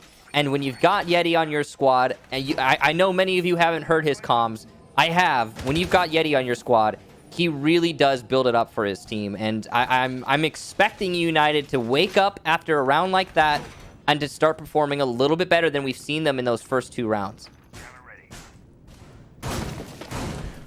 So it's a setup upstairs, and it's not uncommon to see a team roam up top when it's a church defense. So this site did not go very well for eUnited on round number 1. Instead, they're not going to keep all of their bodies on the bottom floor. We've seen variances in the way that the defense can tackle church and arsenal. They can roam aggressively. That's enabled in large part by a castle, by a vigil, by a mute, by a Mozzie, any combination of them. You see that 2 of them are present for eUnited in both the mute and the vigil, which means that it will be an incredible challenge for Disrupt to be able to gain information to hunt down any of the roamers, be it Alfama, be it Callout, or anybody else. But without droning, you can still engage quite well with your guns, and bullets work just fine in a pinch here, Michael, and Yeti will know that quite well, as will NJR. They both lost a bit of HP, through about the 40 seconds of action that we've had. And Yeti is not being chased off. He's got Alfama up top, and this network that they've created to move from garage all the way over to logistics is typical and standard stuff. But Yeti is not long for this earth. Nyx gets the opening pick inside of garage, obviously not supported well enough by Alfama above. Another 4 DG as NJR finds Forest, and things are falling apart 1 minute into this round for eUnited. Well, this is the back and forth that I guess we all hope for from most of these kinds of matchups. As we've seen DG somehow manage to keep their calm after that last round. It's impressive stuff. It was a pretty one-sided affair, and it looked good at the beginning. So when you have those kinds of scenarios play out, you expect a team to lose some steam, but not so for DG here. Although, again, we've been seeing the same thing for eUnited, so it's impressive on both fronts, really. And you gotta hand it to both squads. This has been an excellent series so far. We'll see if eUnited can recover from those 2 early picks. The pressure is being applied to Dirt Tunnel here by DG. Retro's got a lot on his shoulders. He needs to win this gunfight. That'll alleviate the crossfire pressure as the attack comes into Arsenal. And he'll lay some damage out, receive some in turn. Grixer low, though, and he's finished off. As Shuttle also gets Alfalma, it's all on call-out. The Vigil in sight. Needing about 50% of his HP. It's gone. He's got a whole minute to hold out, and it's just not going to happen. A flawless round from Disrupt. And if anything screams confidence, it's a flawless round. So beautiful job from them. Man, that roam just got picked apart. How quickly DG were able to just walk right in. And I'm extolling the virtues of the Mute, Mozzie, Vigil, Castle combinations that we see on Clubhouse and how it's so good at allowing defenders to eat a minute or 2 off the clock, possibly get a kill. But even if they don't, take out a couple drones, maybe swallow up some utility, and then hinder the attackers as they look to move towards the bomb site 2 stories below them. But DG didn't even look like they were really droned in. It looks like they just took ground and knew that there was somebody playing over by cash, which is a very common spot to be, knowing that they're going to hold construction as well on defense. And Nyx takes out Yeti. I think Yeti had his back turned to him. Immediately a second kill as well, coming all the way from blue. Why? Because it looks like in that second interaction, eUnited tried to peek towards DG. I understand confidence. I understand that eUnited have 5 players that are capable of winning gunfights. I understand that on that team in particular, you've got 2 players who don't often lose heads-up gunfights, and they want to take those engagements. But doesn't it seem like a mistake to challenge the attackers when there's still so much time left on the board? You haven't really eaten up any drones. You haven't eaten up any utility, the primary gadget or secondary gadgets at all. And all you're doing is basically flipping a coin, and if you lose that gamble, you lose that coin toss, you're done and your team is at a worse position than it was before. And that's exactly what happened at the start of that round, not even getting into what happened after DG got those picks and then realized, hey, we've largely finished them off site. Let's just try to push as quickly as we can and do a lot of work in the process. Now, speaking of, Grixer gets shot quite readily and is down inside of the bathroom. He'll need to get picked up through the drone hole. Call out will be to his aid, but still that's 80 HP you do not get back since there's no dock for eUnited.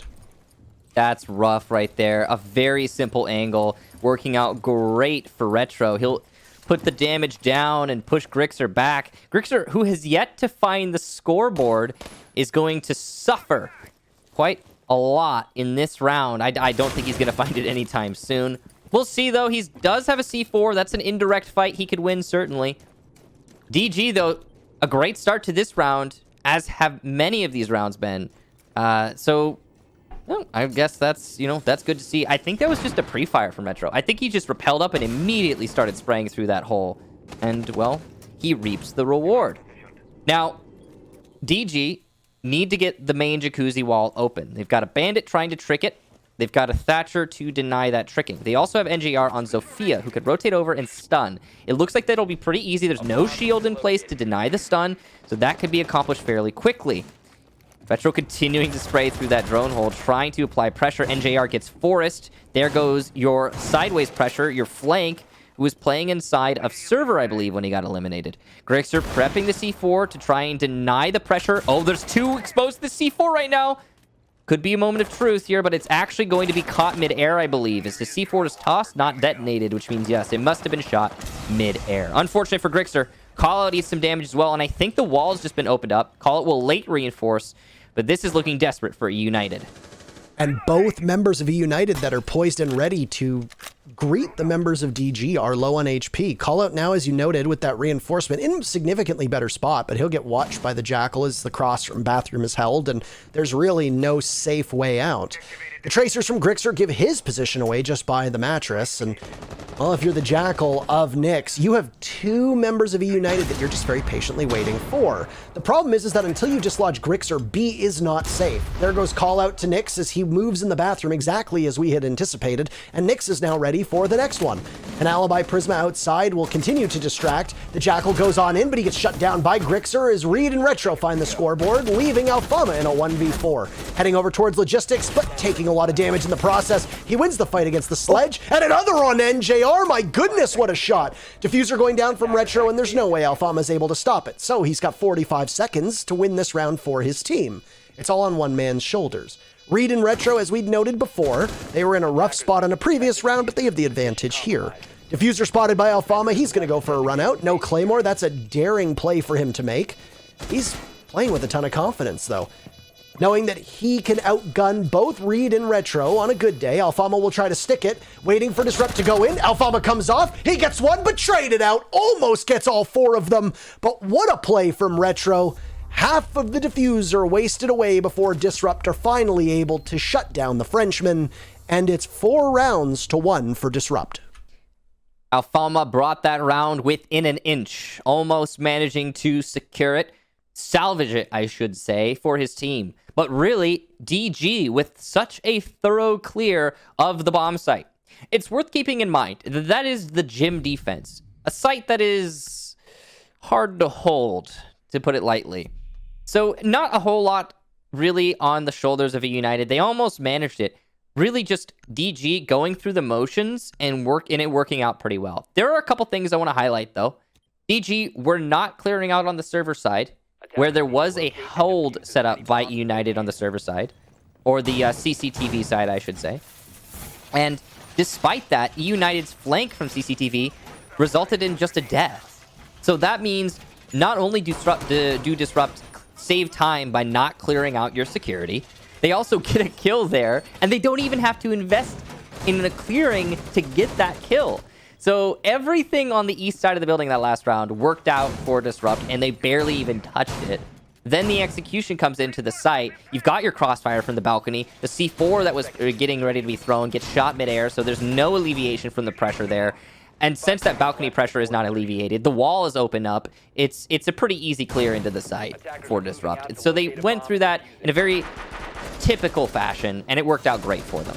Now we'll transition to cash defense for eUnited. We'll see what they can do here. This is the only site they've managed to win. It was thanks to the heroics of Yeti. The last time they were here, he managed to kill not only the Nader, but another player right after, and then clean up with a third.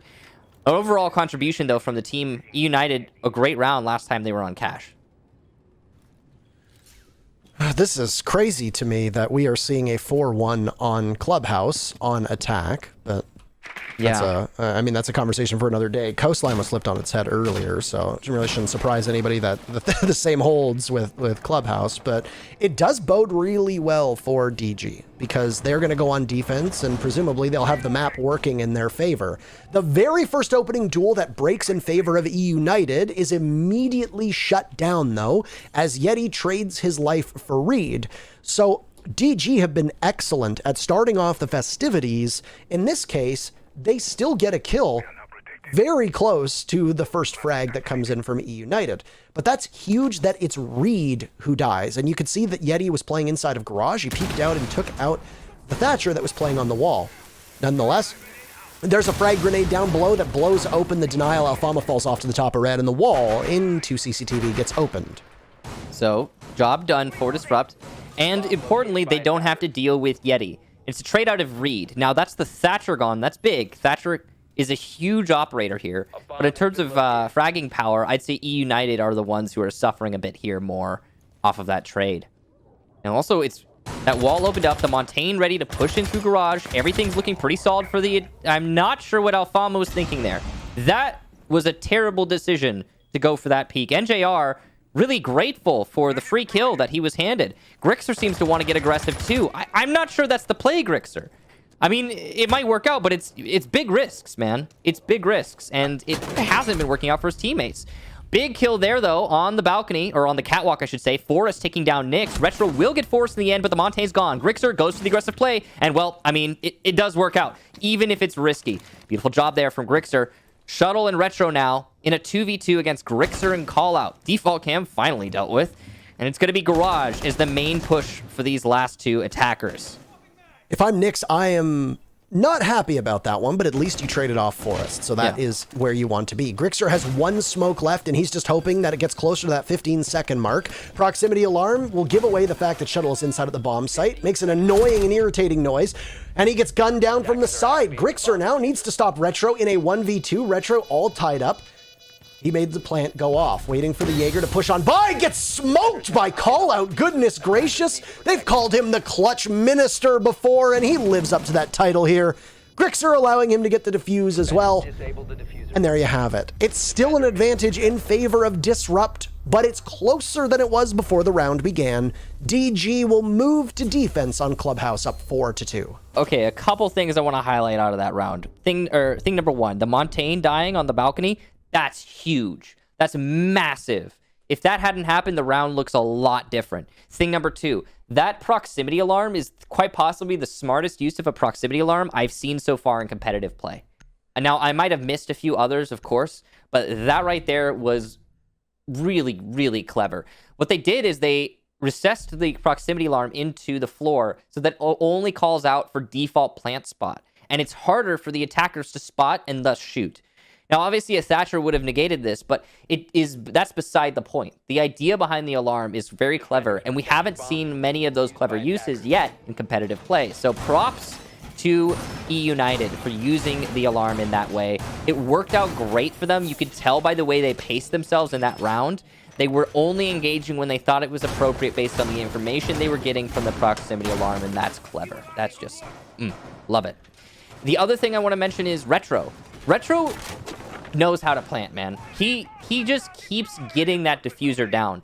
And they're not winning all the rounds where Retro gets the plant down. But you gotta admire somebody who always gets that diffuser down like Retro has been doing throughout this series. Props to him for that. It reminds me of, old-time Goga, what we're used to seeing from way back when. If you're watching back in, G2's Reign of Terror or even Penta, you'll know what I'm talking about here. And yeah, respect to Retro for that. Retro entered the day tied in third place with the most plants through week number 1, and so far DG have 4 successful plants. In just this map alone, 4 of 6 rounds, the objective went down for DG, and they only lost one of those rounds, so that's an impressive tally, to be sure. It'd be more impressive if Retro found a way to plant on defense, but obviously, since the sides have swapped, you're not going to need that out of him. But you're going to hope that in the long run, he's able to pull off some magic clutching, as he has done before. For EU, they're bringing a different look from what we saw to a certain extent. They're going to sub out the Sledge for another frag-enabled operator, which is going to be Yana, and that's Grixer in hand. He likes to play those flex rolls. We'd seen him on Ying previously, and Ying actually isn't banned here, so I'm wondering if at any point we will see her brought out. Though with both Wamai and Jaeger available, you don't know necessarily if she's going to be the most useful. There goes the exothermic charge and the EMP. If there's going to be some Kaid juggling, a second EMP goes off. And Callout looks like he actually lost an exothermic charge. Is that correct? How? Or has he used it somewhere else? That is not ideal if that's the case. I want to find out if he's used it somewhere else. Can we take a look at the stock drop down? He's going to go for the kitchen. Stock is open. Impact is not going to work. It looks like he hasn't, because Forrest used his Xcaros there. So yeah, I think he lost an Exo. He will get the kitchen drop, though. That's crucial. That's really important. So everything is getting opened up except for, so far, the bar drop down. But that's not the end of the world if you're going for an Arsenal execution. No, I mean, you've still got tons of time to play with, and eUnited have definitely taken their lumps. As you can see, Callout, Yeti, and Alfama are not at full HP. That's not going to matter that much in the long run, but it could be the difference between a bullet or two on a missed spray, or even an accurate spray in a gunfight. If you don't aim for the head, well, that's obviously going to work against eUnited. Final moments of this round, Disrupt looking to continue their winning ways, and it's going to be some dirt presence as DG starts things off. NJR with the TCSG in hand levels Yeti playing over by Moto, and he's still perched up on the boxes. But Forrest thinks otherwise of the dirt control, and eUnited, in fact, are able to find the scoreboard. 2 kills, answered off by Reed, shotgun out. What a beautiful blast from Nyx. Grixer with 2 of his own. He is Forrest down. It's Nyx versus Grixer with 15 seconds left. No chance for Forrest to get upright. Nyx is going to need to read this one perfectly, and no! What a play from Nyx around the corner as he greets Grixer after the grenade gets tossed, and Disrupt finds their very first round on their very first defense. Beautiful job there to Nyx. He took a huge risk when he peeked wide in that hallway, but ultimately, as you can see, it pays out. Now, the execution was hindered somewhat by the inability to open up that Moto drop down. That actually allowed NJR, the Kaid, who was playing in Moto, to get a kill from that position. I said it doesn't matter that much, but I guess it really does in that round. Now, that is exactly what we needed to see from eUnited when they were on the defensive half of Clubhouse. Remember when they went to the bottom floor? They didn't put up any kind of, any kind of puzzle, any defensive hurdle where you're going to have to jump over it in order to get your execution off. No Kaids in the drop down, no roamers, no nothing. It was just, okay, attack, you can have the top floors. We will wait for you in the site. That cost eUnited. DG, they tried. They tried to impact trick, as did eUnited. They both tried that at the very least. There was Electro Claw juggling going on inside of Moto that managed, I believe, we're not 100% sure, but it looked like it managed to get one of those exothermic charges. And it also ultimately stopped the drop down from getting opened up at all. So props to DG for putting up that one little thing that gave them some area to pivot around. Just having Moto as a safe spot allowed DG to take that round. It really did wonders. And yeah, you know what? I guess we're on the wrong train here, Parker, because clearly, like, you could still impact trick on those walls. Yes. We were incorrect. Yeah, we were. I mean, well, we saw it happen, and then we're like, wait, is that even? Yeah. I thought they'd fixed it. I thought they fixed that too. A patch or two ago, but yeah. I guess I'm just a gold caster, so. Yeah, don't worry about it.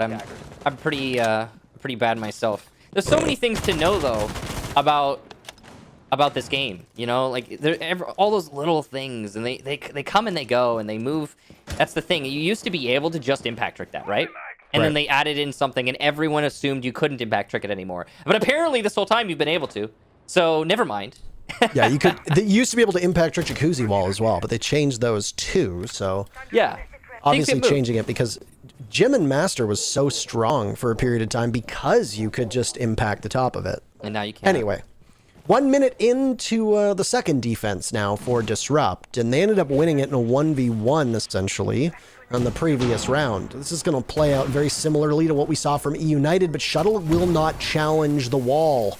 So successful job for Callout to open it up, getting open the B-bomb wall. Down goes Forrest. Nyx, goodness, goes for the run out and say goodbye to the Hibana that was playing over by Garage. Forrest is having a bad outing. Of the 8 rounds that have been played so far, 7 of those have been won in the opening duel by Disrupt. That is an impressive tally and is a huge part of why DG have as big of a lead as they do right now. And it's seeming like that lead is going to continue as they got that kill and there was no answer back from eUnited. And that kind of lingers, you know, it will stay with eUnited through the round. They're working at against a disadvantage here. Some Kaid Electroclaw juggling going on here. He will be too slow with that one. So the garage panel eventually does get opened up. Though that's all of your hard destruction used, which means Reed knows where he's going to have to confront attackers when they try to push in through garage. He's got that knowledge at the very least. Looks like an upside down rappel getting prepped on the garage door. Reed's got to be careful. That's a really good angle. There's also thorough droning going on by the catwalk. So this is going to be a hard hold for Disrupt. But there's not a lot of time left. The attack has to go for this. The bait out works, and it looks like Yeti's just going to win the fight. 3 members from the attack into the garage all at the same time. And with that control, they can start an attack onto the site itself. And DG is well aware of this, which is why they've fallen so far back. They're just allowing eUnited to walk right in and hope that you will have the ability to shut down a plant. They'll have to hop through the window, which is where Yeti holds. A frag grenade from Grixer sails on in, doesn't find its target. Call out planting in an unconventional spot in the corner. I don't think they know this. DG might not be able to do anything about it. There goes a Nitro Cell, does damage to Call out, but still the diffuser goes down. Yeti falls to NJR, who picks up 2 kills. And now the Thermite of Call out will fall off with just 1 HP. Alfama is still upright as well. But things will get harder for DG. No! A perfect retake! God, it was a 4v4, and it's an OV4 with Disrupt now moving to match point. You said it yourself, Parker, and I couldn't say it better. Perfect retake. Impeccable. Truly. Disrupt hit all the marks they needed to in order to get that retake underway. They didn't lose a single member in the process either, and that's possibly the most impressive part of that. It got to a point where Disrupt had enough weight to throw around to take that in the retake, but they didn't even need to because everyone was landing their shots on the Disrupt lineup.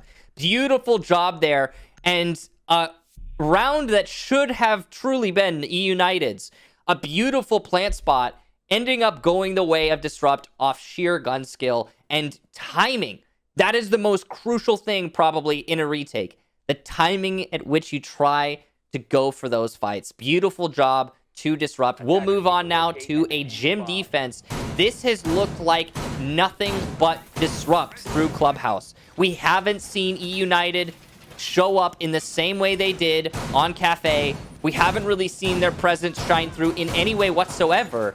And Disrupt have been time and time again dominating these rounds despite a valiant effort from eUnited.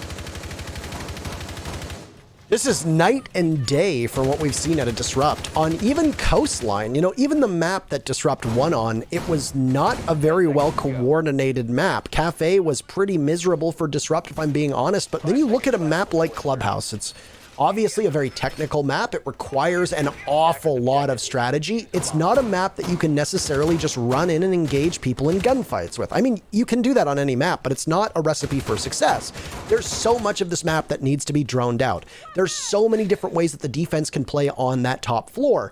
And I mean, even look at DG's setup right now. They've shot out the entire bottom of the gym wall. They've opened up tons of spots in the floor where you're likely to see a default plant. They've opened up the hatch as well, so they can play down below.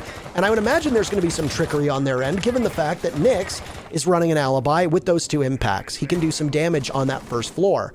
Yeah. So I've been impressed with the way that DG has played here on Clubhouse. And this is actually a worse outing for eUnited on the same map that they played against Space Station on last week.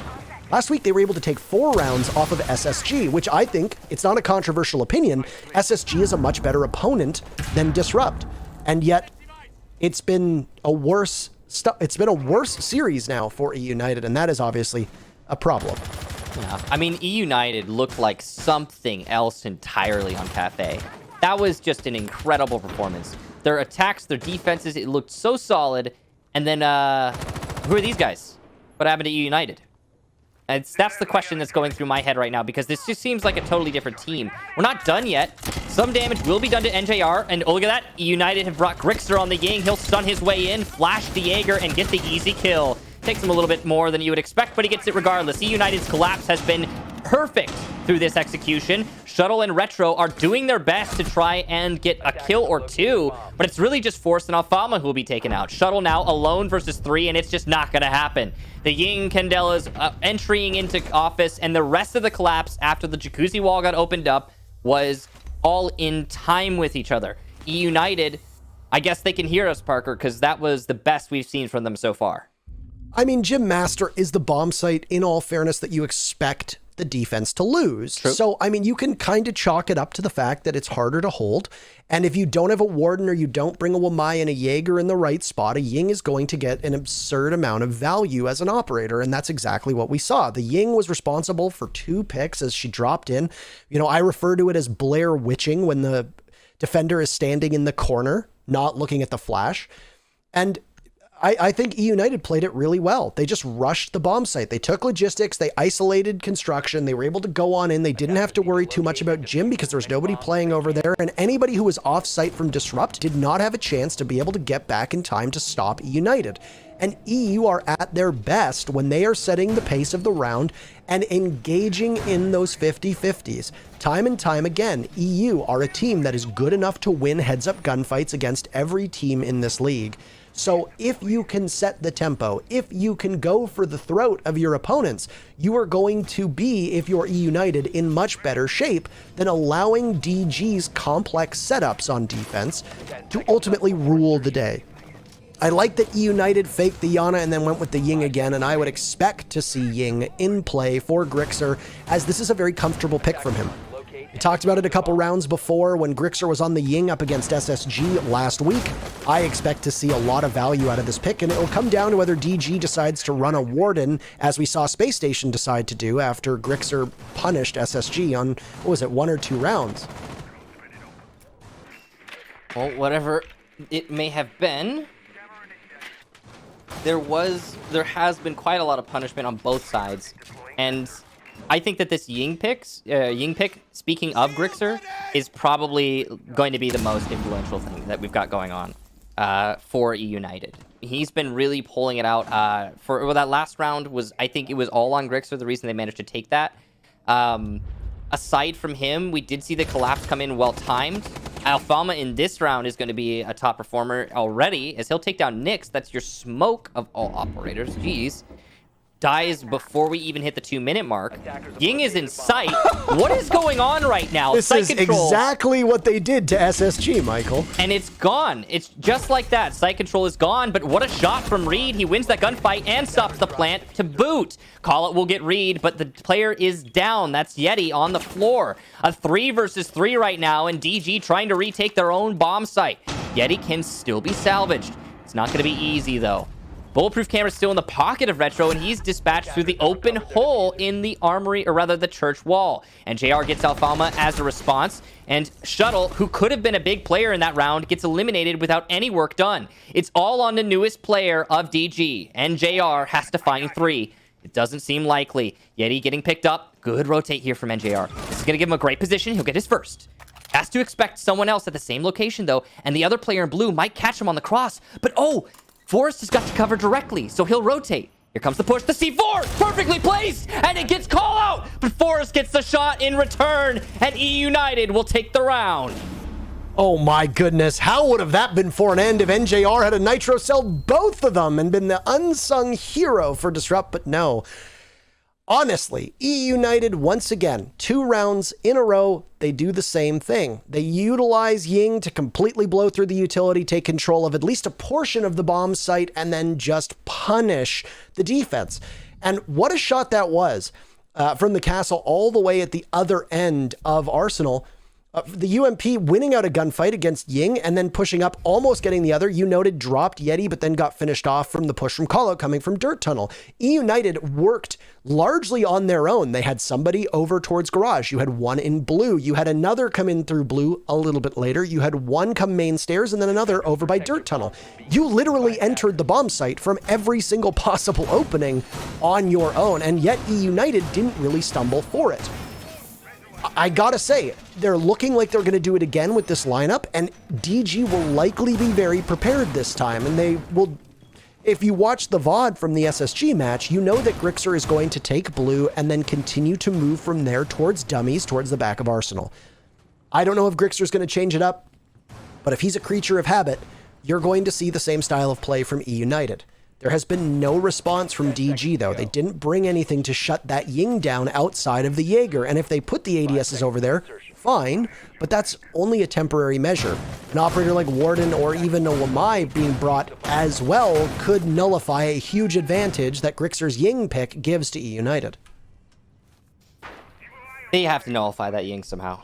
It's just given too much control to eUnited for free, and they're leveraging it so well. It's not just necessarily the entry that's coming from the Ying, because that's impressive, but it's the control that's being, like I said, leveraged, because it's swaths of land, Parker. It's just free territory. And Disrupt are struggling to retake it every single one of those rounds where that happens. So now we're gonna see eUnited 2 rounds in a row. They're picking up steam. They've got the Ying. They're continuing to bring that tool that's been working out so great for them. The question is, will Disrupt be able to shut that down, or are we going to see this go all the way to overtime? I mean, at this point, I might even expect overtime. A bomb has been located. I mean, the likelihood of overtime is definitely increased, but this is still a clubhouse defense, and even if Disrupt chokes this round, there's still another round left to go. And while it's not a good start for DG, his shuttle takes a whopping amount of damage. You don't want to lose the Maestro too early on because you lose access to those Evil Eye cams. It doesn't look like there's any mistakes being committed from eUnited in regards to their hard destruction this time. They had struggled on the very first church take back in round number 7 and then employed a bit of a different strategy last round. This round as well, I like to see this diversity of attack from eUnited. They are not just pushing blue with Ying. Retro position there with ADSs will mean that the Ying push won't be as effective. We talked about nullifying it. NJR with Nitro Cell in hand. There it goes. And say goodbye to Forest. Perfectly timed from NJR, and that could really have just won them the match. That's a beautiful C4 from NJR. You can see how he waited till the wall got opened up. And oh my gosh, impeccable stuff. Forest gone, and yeah, I agree with you, Parker. That could be the match in the bag. You can see DG are going to wait passively now that they know they have the man advantage. But here come the Ying Candelas. This is the most crucial moment here. What's going to happen with Ying? The pre-fire doesn't work for Retro. He goes down to Grixer. Second Candela ready to be tossed deep inside of Arsenal. And then, look at that! Shuttle with the pre-fire gets 2!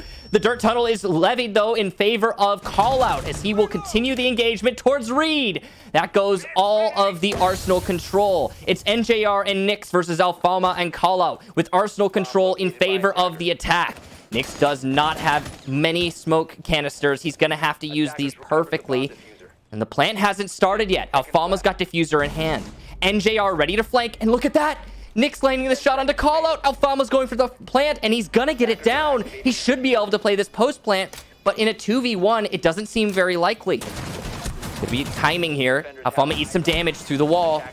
Impact there, try to distract. He's not landing his shots, though. This is crucial. NJR and Nyx on full HP. Here come the shotgun blasts, and there it is. GG's in the chat. eUnited falter. DG will take it in the end. The 2-1 series for Disrupt.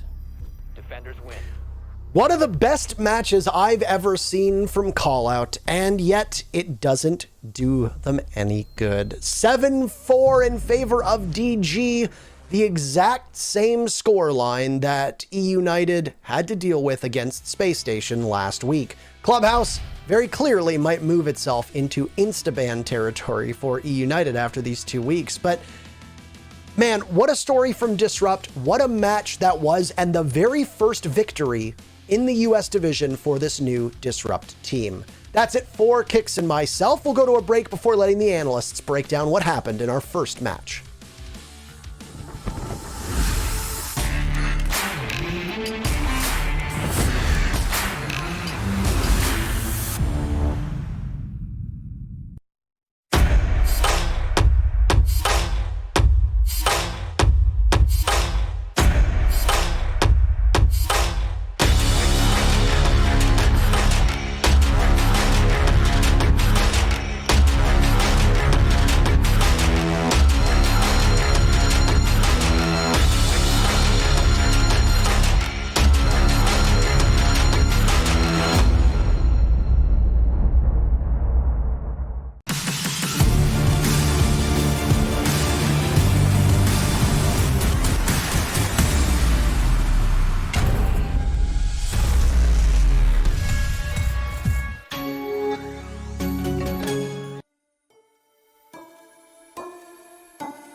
I'm Jackie Jing, and I'm with Veli and Jesse and DG. Pulling it off, everybody. Taking the series, getting that victory against eUnited.